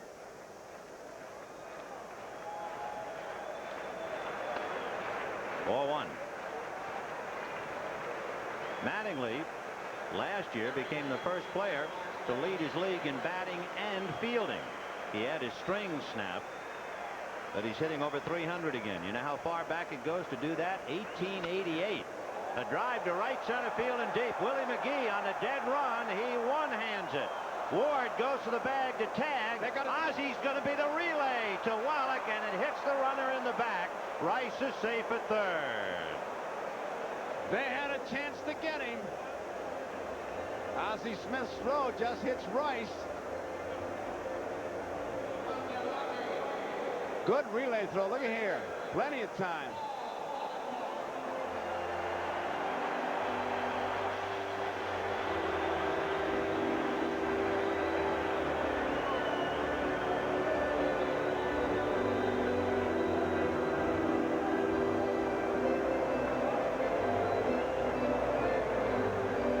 So Rice, hit by the throw after tagging up, is safely into third, and Paul Molitor, who's from St. Paul, attended the University of Minnesota. Paulie comes in the leadoff spot now, formerly occupied by Ricky Henderson. Rice at third with 2 out, 4-1 National League, bottom of the 7th inning. Pop foul off first base. Clark comes over. Pena has a look, but it's way back in.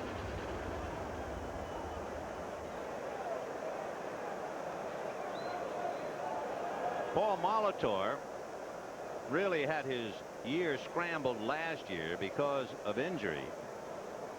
Of course, they love him here. He went to St. Paul's Cretin High School as well as university. Foul ball. He played just 1 month last year. He was out from May 2nd till the end of the season. So this year he's a logical candidate for comeback player of the year. He's the only man in history. Remember, he got 5 hits in the World Series against the Cardinals in the opening game 3 years ago. 1-2 to Paul. So Fernando Valenzuela, who figures to just work 1 inning. He's backed up by Jeff Reardon in the bullpen, and that's why he is hitting where he is. So he's due up second in the 8th inning. And he punches out Molitor, and that's that. Strikeout for Fernando, a man left at third. And at the end of 7, it remains the National 4, the American 1. The administration announced weeks ago that it plans deep cuts in aid. Not long ago, a young father heard some unexpected news. By the year 2000, a college education may cost $140,000. He called Merrill Lynch. And the figure they mentioned is pretty staggering. Does the plan you set up cover me? We heard a forecast a while ago. I'll look into it. The fixed income portion covers college. And get me investor support in New York. Ron, I need research opinions on these stocks. Well, the analyst is checking that company. Seems like you've tackled a lot of the problems you've had. This one's still out. You haven't heard from the analyst yet? Should be any time. You've gotten sales and revenues up. By using our depth of resources, Merrill Lynch people find solutions. Position over the next 10 years? Here's the information we've been waiting for. Good. This is what we needed. Don't change a thing. You're okay. More resources, better solutions. Thanks, Jerry. That's good to hear. Merrill Lynch people, a breed apart. The following message is furnished by Major League Baseball. You know, I believe in old-time values. When something works, you keep doing it. In 27, my dad took me to my first ball game. The crowd, the excitement. I took my son in 52. Now we bring his kids. Hey, come on, we're going to be late for the game.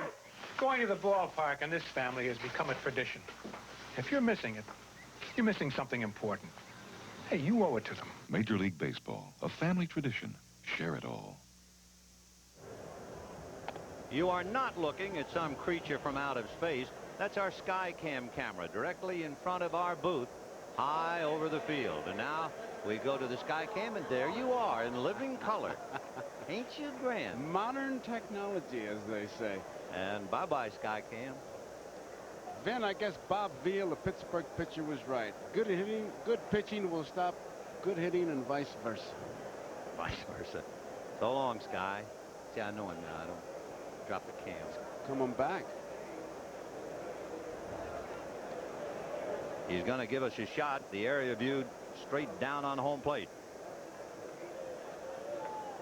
Tim Wallach, who made a brilliant defensive play on that ball hit by Ripken in the 6th inning, will lead it off.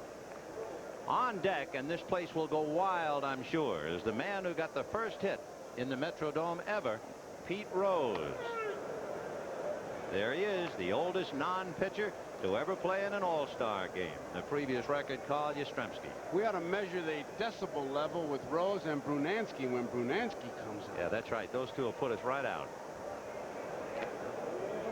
By the way, you wonder, slowly but surely now, Sparky Anderson has run out of non-pitchers. The only man he has left on the bench would be Wade Boggs, because Gedman is behind the plate. And Wallach goes back to the dugout.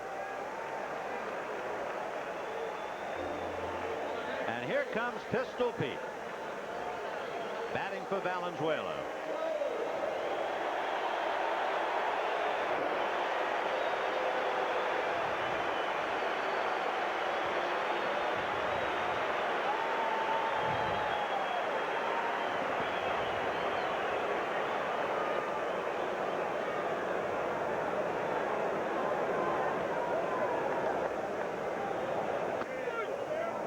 A strike. 0-1 to Pete. It was an exhibition game in '82. Minnesota playing the Phils, first inning, and Rose came up and got the base hit, and that put the seal of approval, the imprimatur, on the stadium. Place looks like there are thousands of fireflies now as all the flash bulbs go off. This is the man they want to have captured on film because he is so close to that other man. 1-1.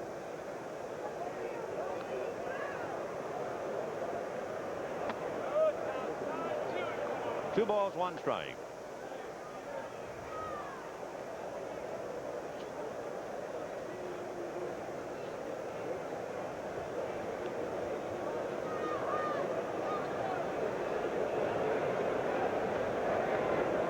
Change. Hit to the right side. Garcia over to Mattingly. So Rose rolls out. 2 down in the 8th inning. And Ozzie Smith coming up, and Pete comes off the stage.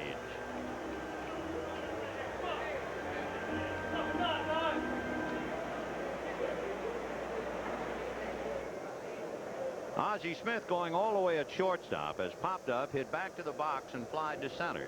Back of him on deck is Ryne Sandberg.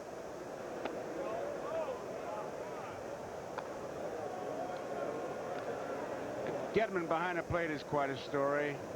Described along with Wade Boggs as a workaholic, just working every day with Coach Walt Riniak, both in hitting and catching, and here he is, the All-Star team. Ball 2, 2-0. Lance Parrish, of course, elected to the starting team, couldn't make it. And Gedman gratefully accepted the charge, and here he is. It's been Fisk, Witt, and now Gedman. Fastball fouled away. 2-1. Fisk was telling me that in spring training when he was with the Red Sox and Gedman was there, he said, that kid asked me every question possible about catching. I don't think he missed a one. He wanted to just be a catcher so badly. He was not drafted. The Red Sox signed him as an amateur free agent. That's quite a story. There he is, Carlton Fisk, along with Jay Howe. 3-1 to count.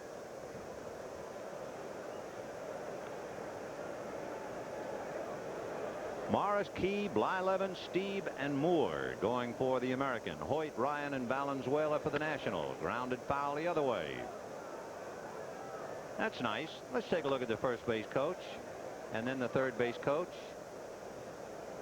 if we can. Jack Kroll coaching at first. Nice to see him over there. And over at third, and what a nice night for him, Ozzie Virgil Sr. Foul back. So we've had 5 National League coaches, including Sandy Koufax.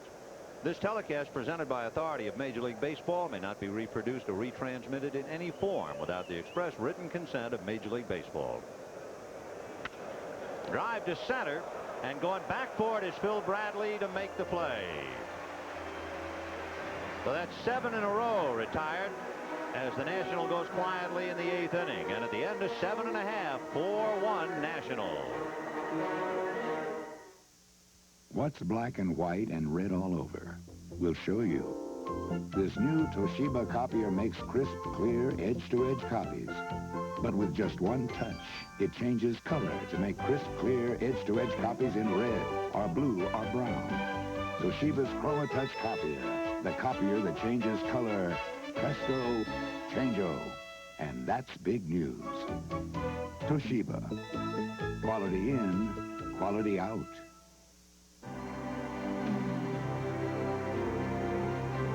When we built the first Space Hyatt, we kept all the familiar touches Hyatt is known for on Earth, including the one touch no one else can ever match. The warmth and graciousness of our Hyatt people. Good evening, Mr. Euchre. Hey, they even know me up here. You're in room 200. 200, my lifetime batting average. All right. It's what makes Hyatt the greatest space on Earth. Wish you were here. Lots of hustle, that's our repeat. That's why he's eating what the big boys eat. Loved his Wheaties since he was small. Now dig in, big boy, have a ball. Classic hint of crunchy wheat. Pure and simple, not too sweet. Dive right into those Wheaties, Pete. Now go tell your mama what the big boys eat.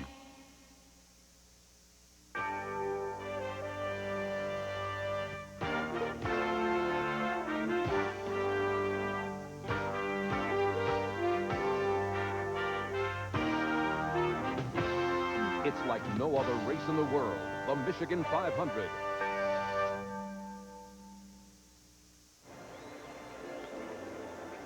Damaso Garcia, followed by Phil Bradley and then Tom Brunansky in the 8th inning against right-handed Jeff Reardon, who has picked up the nickname the Terminator of late.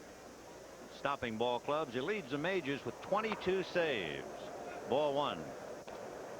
Jeff Reardon.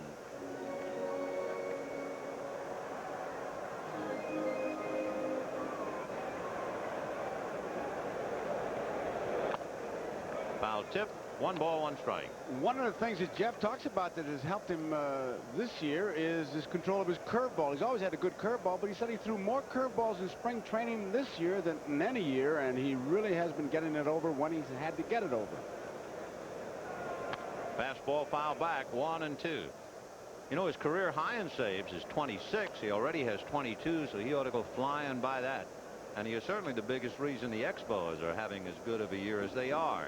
In many ways, Everybody figured this was a rebuilding year for Montreal with people like Gary Carter and Steve Rogers leaving the scene, but Jeff has kept them right in the thick of things. 1-2 the count to Garcia. Whoop. And he hollered, watch out. You could hear it up here. 2 balls, 2 strikes. So we saw Nolan Ryan almost bury Henderson and Winfield, and this one right over the head of Damaso Garcia. Trying to get that ball inside. It was right at the helmet, and down he goes out of the way. I remember that day when Jeff inadvertently beaned Mike Marshall in Dodger Stadium. He throws awfully hard, even though he's had some back problems at times. Ground ball to the hole, and that's the way the good hitters answer back. It was the curveball, and you could see Garcia bail out, but he still had that bat there.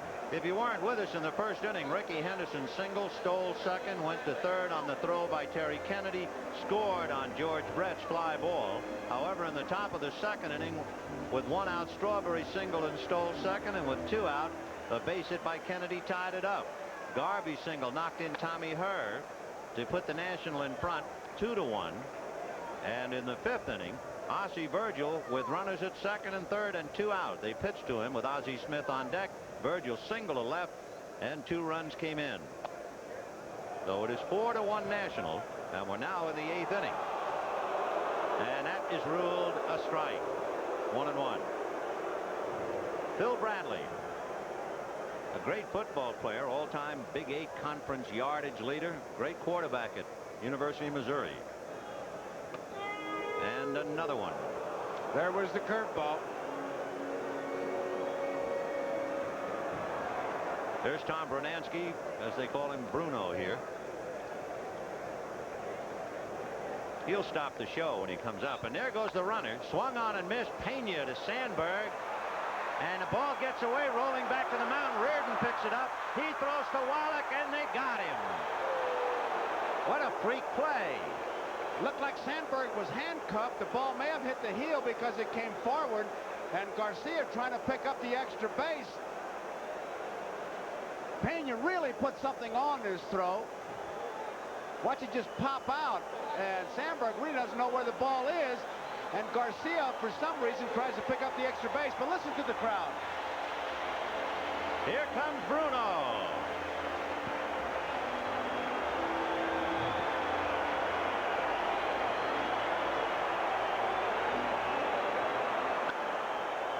Fouled away.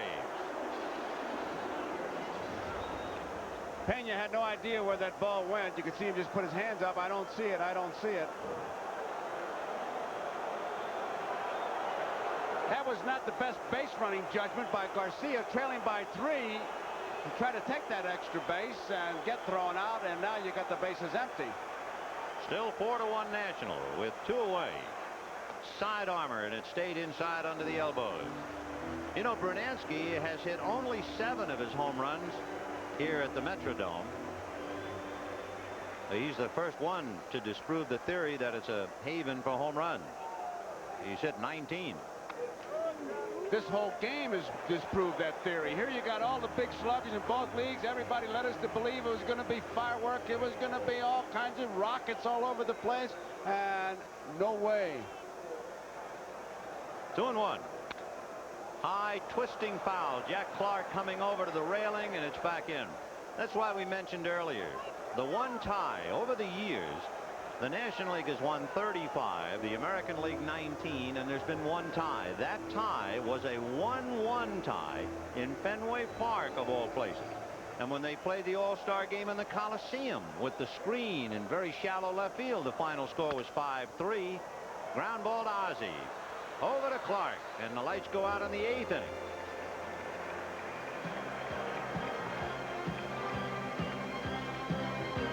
At the end of 8, the National 4 and the American 1.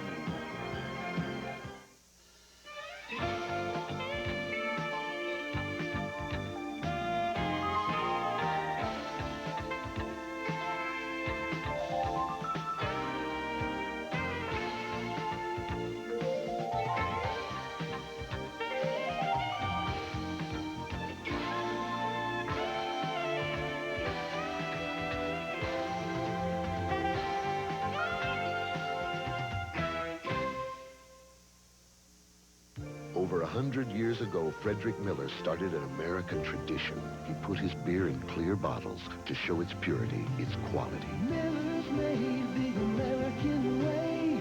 Nothing's really changed since Frederick Miller's day. Miller still means purity you can see, quality you can taste. It contains no additives, no preservatives, and still comes in the same clear bottle for the same clear reasons. Miller's made the American way. The essence of hitting. George Brett. Some guys say it's the rhythm, reading the pitch. For me, it's a feeling that says I'm going downtown. The essence of shaving. This is Atra by Gillette. It pivots so the twin blades stay on your beard longer. But what Atra is all about is the feeling that says you just got Gillette's best shave. Gillette, the essence of shaving. For All-Star surprises, watch the All-Star Network this fall. All mature, intelligent individuals will be there. Yeah. A reminder now, you can express your feelings as to whether you are or are not in favor of the designated hitter. You have about 10 minutes to make that call. It'll cost you 50 cents. You can see the number to dial if you say yes, or the number for no. And we'll give you the totals and the final reading a little bit later in the 9th inning. A couple of more changes. Wade Boggs is now at third base, batting 6th. Dan Petrie, the pitcher, is in the number 3 slot. And Paul Molitor has gone from third base to center field. Petrie has an outstanding slider and an above-average fastball.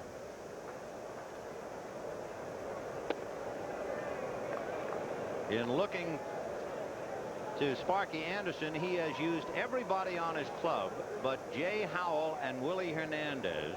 He has used all of the other players, every one of them. And now with Sandberg up there in the count 3-0, Tim Raines is out on deck. So the only non-player not used so far by Dick Williams is Glenn Wilson.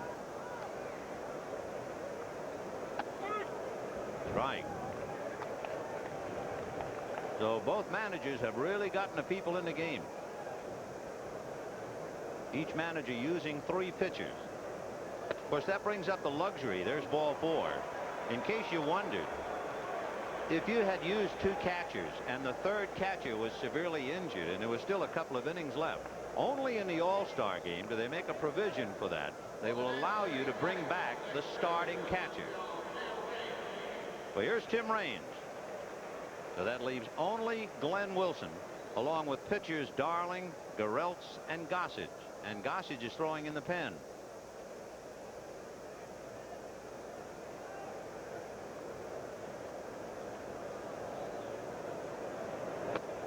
Ball 1.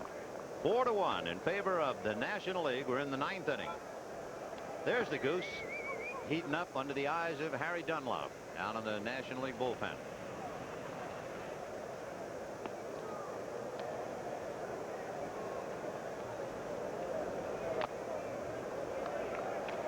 One other pitcher we haven't mentioned, the chances of seeing Dwight Gooden were down to slim and none. He won that tough game 1-0 Sunday. Made, Dick Williams said, some people tell me 130, some say he made 140. So there's just about no chance we're going to see him. Willie Hernandez, the other left-hander along with Jimmy Key, begins to throw now in the American League bullpen.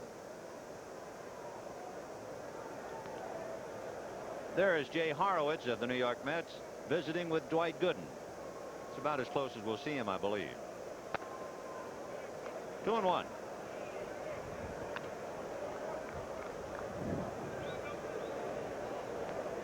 Two and 1 to Tim Raines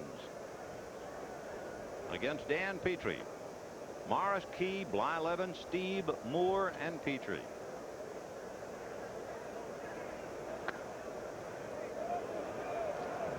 Three and 1 to count. Raines looking down to Ossie Virgil. Nobody out, so Ryan Sandberg also wants to check with Jack Kroll. Raines is the National League stolen base man until Vince Coleman came along. And he walks.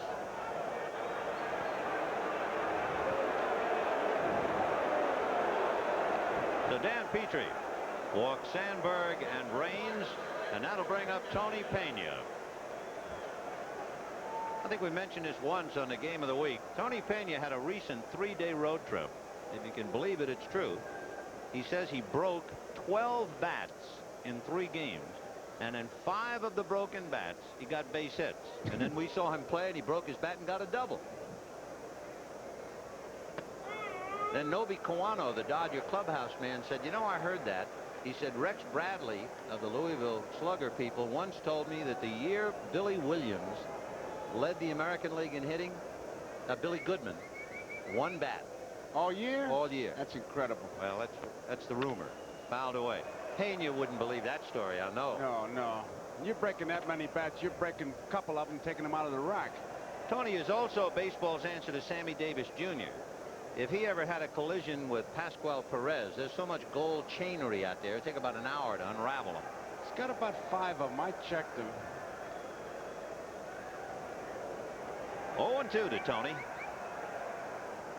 Sandberg and Raines out there, and Pena goes fishing. Down he goes. A strikeout for Petrie, and the batter is Jack Clark.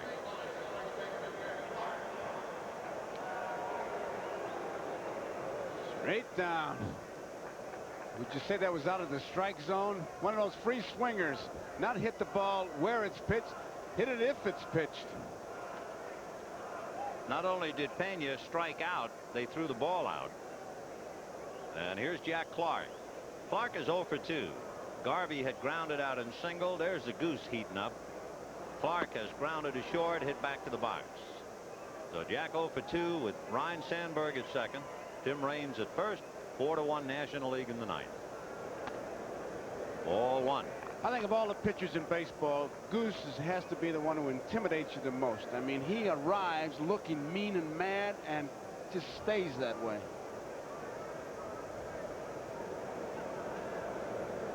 You know, you just saw that note about Jack failing to hit home runs in only 2 ballparks this year. He is the sign for the Cardinals as we see Gossage head for the dugout. In games in which Jack Clark has homered, the Cardinals are 14-3. So if he hits one, Whitey just sits back and thinks about bass fishing. 2-0. So Petrie now is struggling. And Clark looking down to Ossie Virgil to see if they let him rip one. Oh, no need to look. If Virgil gave him the take sign, I think we'd see a fight between Virgil and Jack Clark.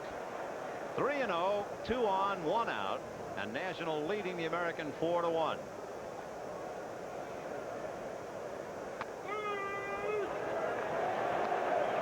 Three and 1. He didn't like the location. That was a tough pitch to handle. He was taking it all away. They gave him the green light. Ball 4. So Dan Petrie has loaded the bases on walks. Willie McGee will be coming up. And we see now if Sparky is thinking about bringing in Willie Hernandez and turn McGee around and make him a right-handed batter and take a couple of steps away from him. I think he may want to take some heat away from his pitcher Petrie because he's been having a good year for him and he's just having all kinds of problems out there and he wants to take a little heat off him. So Petrie goes out, Hernandez comes in, McGee will turn around, and we'll be back.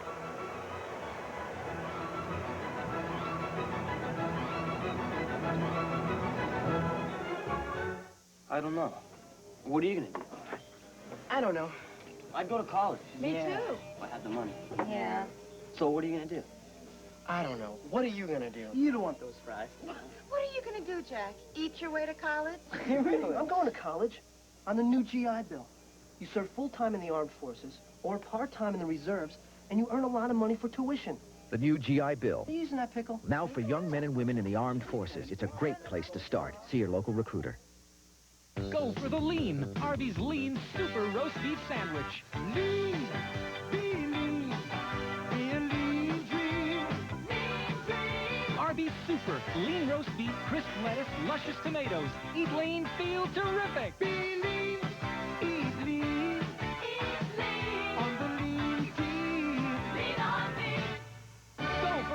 super, super delicious, super lean. Lean on into Aldi.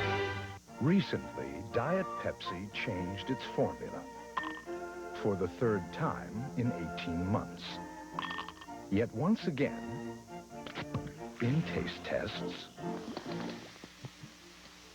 more people prefer the taste of Diet Coke. Diet Coke, the #1 diet soft drink. Just for the taste of it. The bases are loaded in Minneapolis, but who would ever forget Comiskey Park in Chicago and Fred Lynn? 1983, the golden anniversary all-star game at Comiskey Park in Chicago. Bottom of the third, San Francisco's Atlee Hammaker faces California's Fred Lynn, and Freddie drives this one over the wall and right for the first and only Grand Slam in all-star history. It helped put an end to an embarrassing 11-game American League losing streak. They topped the Nationals 13-3.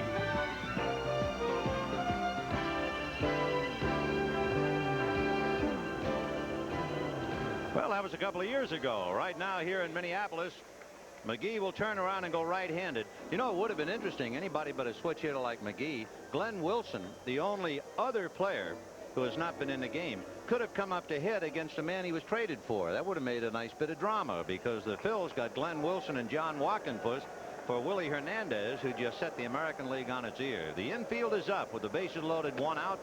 Ball 1 to McGee. McGee hitting .325 for the last month. And he chops down on that ball. He's liable to bounce one right over that pulled-in infield. Boggs, Trammell, Garcia, and Mattingly are all up.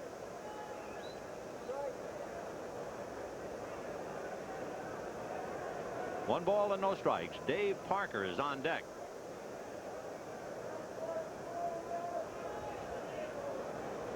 And there's a drive into right center. Paul Molitor, it's over his head. It will go to the wall and bounce up and over the fence. It's a track meet, but they're going to have to send somebody back, and it'll be Jack Clark. They will send Clark back to third on what is a ground rule double for Willie McGee, but he would have chased everybody home otherwise. That would have easily been a triple, a possible inside to Parker the way McGee can run. So they bounce, and Molitor gives it a chase, no chance whatsoever, and watch that thing just jump its way right out of this ballpark. Look at that high hop. Well, for Sparky Anderson, that goes under the heading of the best laid plans of mice or men. It took McGee a little more than 7 seconds to go from home plate to second base. Infield still up, first base open. Dave Parker a strike. 6-1 National League.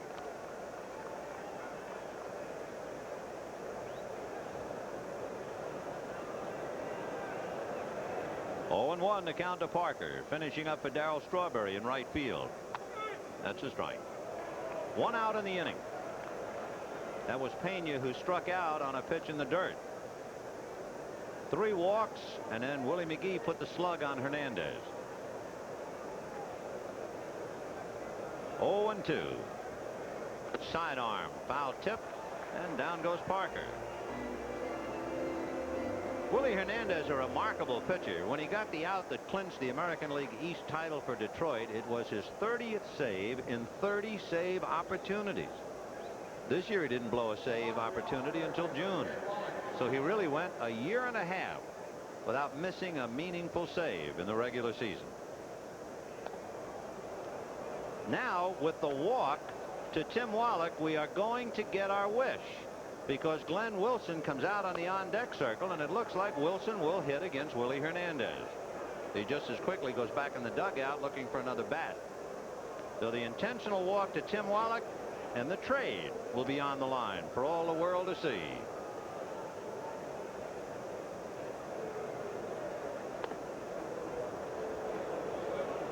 So the bases are loaded, and here is Glenn Wilson. Wilson just found out recently that he had an astigmatism, and he's been wearing glasses this year. He went to spring training, said he didn't even know he had the problem, and then when he finally put the glasses on, he almost fell down. Saw that. He said he really had some problems, but then he started to get some base hits. And what's the difference if you fall down if you get a couple base hits, huh? You know, the first, let's see, 46 of his 56 RBIs were at home. Now it's 61, so he loves Veterans Stadium in Philadelphia, which, of course, is AstroTurf. So here's Glenn Wilson. He has a very good arm. He leads the Major League outfielders in assists. But the trade goes, and all of Philadelphia has a look at it, as well as Detroit. Ball one. Wilson is the 8th man to come to the plate. He's batting for Reardon.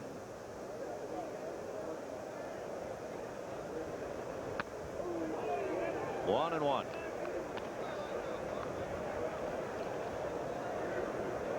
You have Tim Wallach at first, Willie McGee at second, and Jack Clark at third, and Willie Hernandez trying to get the last out. 6-1 National in the ninth.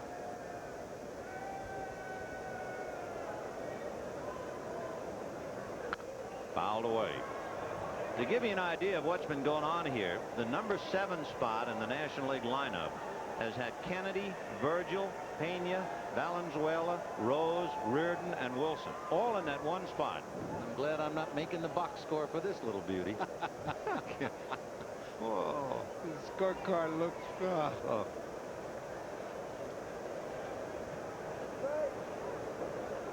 One and two, the count to Glenn Wilson. As a Tiger rookie, he had a 19-game hitting streak, and of course Sparky knows him well. Back of him on deck, Ozzie Smith. 1 and 2. To look ahead for the American League in the 9th inning, as Gedman goes out to talk to Willie, they're due to send up Trammell, Boggs, and Rice. Well, it's pretty obvious what's happening. They're just going over the signals. Willie just wasn't sure of them. With man on third, you better make sure. I'm sure Gedman went out there and said, look, you throw, and then told him to pitch. So Glenn Wilson with the count 1 and 2, and the bases loaded. Clark, McGee, and Wallach. Scroogey, 2 balls, 2 strikes.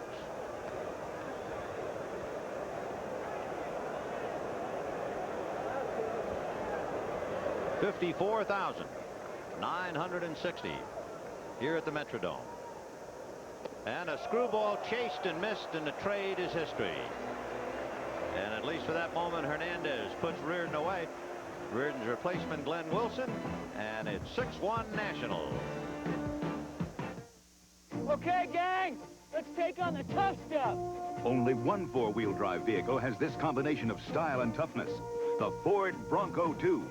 Inside, there's an interior by Eddie Bauer. Up front, a V6 engine powers you through rough terrain. Underneath, Ford's tough independent front suspension steps over obstacles for a smooth ride. Overall, the Ford Bronco 2 not only conquers the rough stuff, but looks good doing it. Ford Bronco 2, the best-built American trucks are built. Ford tough. I never let those years in the spotlight go to my head. There are no stars on Potato Farm. Everybody's the same. I lived a simple life here. A really good life. There's still a place where people don't forget where they came from. A place where beer is beer, and the brand is Miller. Miller's made the American way. Miller Beer. Purity you can see, quality you can taste. Miller's made the American way. The Sharp SF 9500 duplicator not only copies 50 pages a minute, it zooms to reduce and enlarge.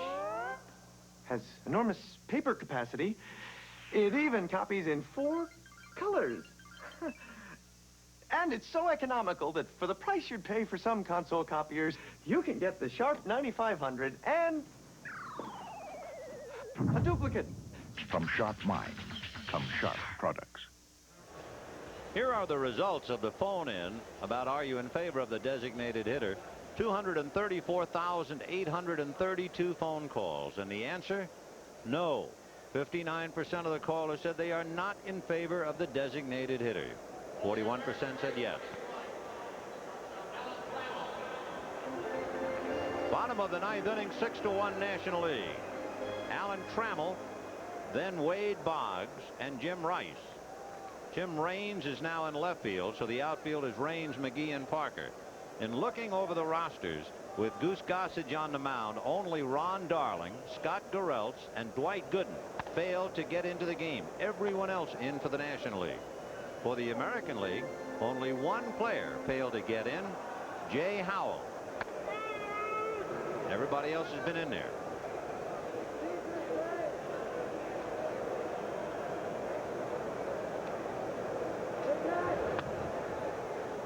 Goose Gossage has appeared in the All-Star game with 4 different teams, beginning 10 years ago with the Chicago White Sox, then with the Pittsburgh Pirates, the New York Yankees, and the San Diego Padres. Ground ball to third. Wallach is in front of it. 1 away. The executive producer of NBC Sports is Michael Weissman. The coordinating producer for NBC Baseball, Harry Coyle. The telecast of tonight's All-Star game has been produced by George Finkel, directed by Harry Coyle. Pre-game produced by Les Dennis. Pre-game and replays directed by Andy Rosenberg. Skycam director John Gonzalez. Technical director Lenny Stucker. Here's Wade Boggs. He comes into this game with a 20-game hitting streak, tying Don Mattingly for the major's longest of 85. The Goose hasn't thrown anything but fastballs. All you got to do as a catcher is remember to put down one and break in a new glove. 2-1 to count. No strategy here. I mean, he's playing good old country hardball. Give me the ball and fire. Here it comes. Foul back. 2 balls and 2 strikes to Wade Boggs. Jim Rice, the only American leaguer to go all the way from start to finish, is on deck. The only National Leaguer to go start to finish is the shortstop Ozzie Smith. 2-2.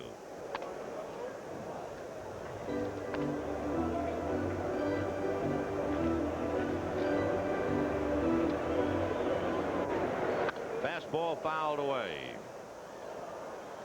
I have to snicker. You said fastball. Yeah, what else? But it's redundant. Yeah, right.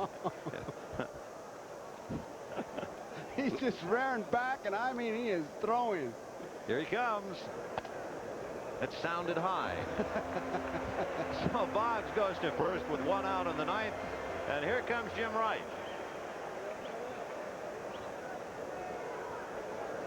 Show you how important Gossage has been. He has played on 4 first-place teams in the last 7 years, and now he goes up against Jim Rice, who has flied to right, struck out, and walked. Big RBI man. All 1. These days, a team looks like it just cannot win unless they've got that big man in the bullpen to stop them.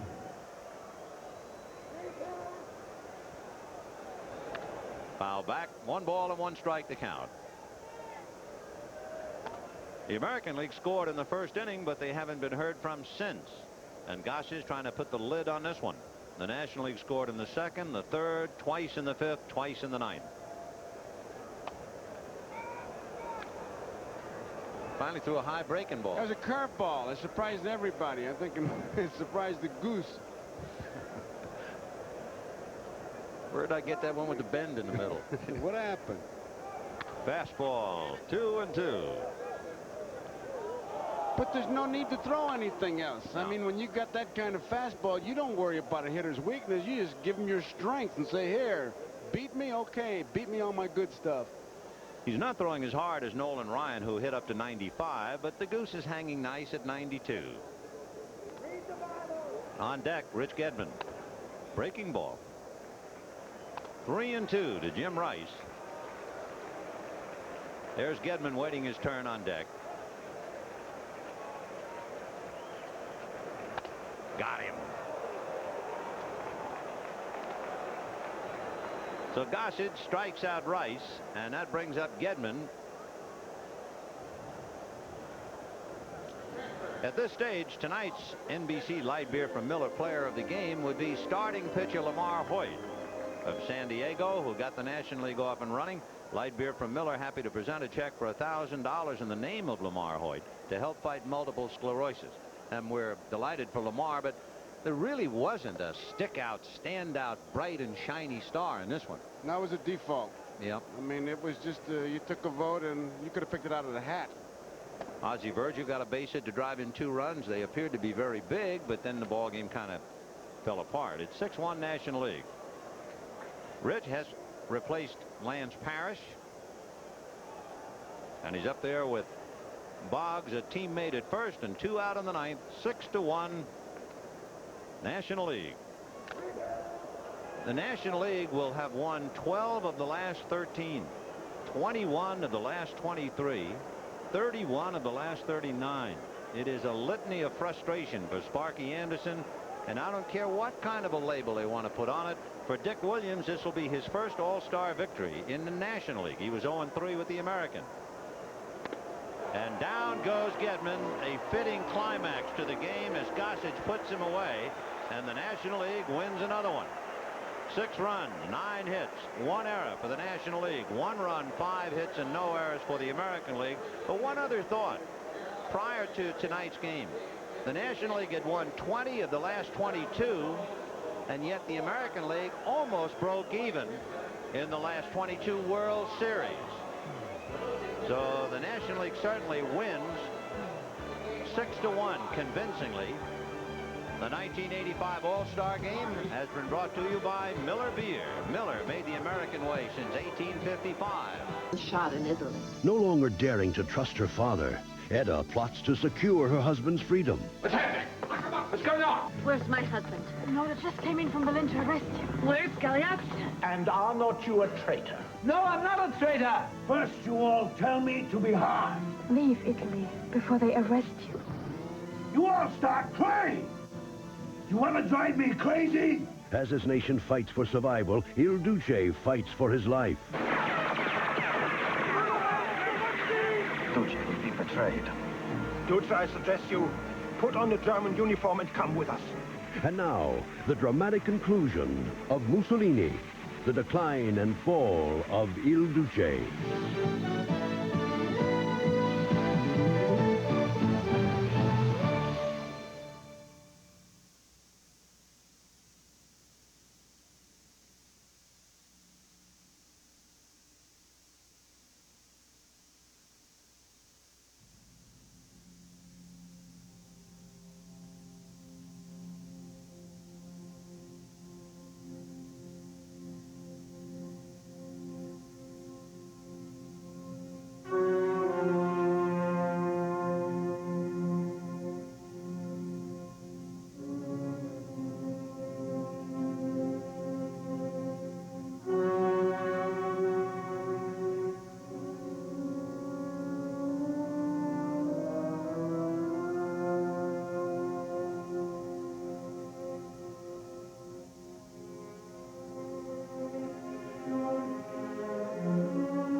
For Mussolini and Italy, the war was not going well.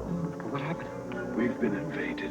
The marriage of Il Duce's daughter Edda to Foreign Minister Galeazzo Ciano would lead to further political troubles. Duce, the war is lost. Enough. Nightly, Mussolini visits his mistress, Claretta Petacci, while Ciano chronicles the events of the day in his hidden diaries. There's a growing mistrust of me among the ministers, the Germans, the members of my own family. Are you spying on me now? And the disastrous course of the war would only heighten family tension. You are no longer my foreign minister. These are my life insurance, you understand? You're just stupid to be a traitor. Your dictatorship has weakened the party. Arrested, Papa. When you take power from a person with one hand, you have to grab it for yourself with the other. Edda sees her world being destroyed. The people wanted blood. My father's blood, my husband's blood, my blood, the blood of my children. Our world had fallen apart. On Hitler's orders, Mussolini is released from his mountain prison, while Edda and Galeazzo are held hostage in Munich. In your place, I'd execute him with my own hands. With Hitler's help, my father vowed to renew his fight for power. We'll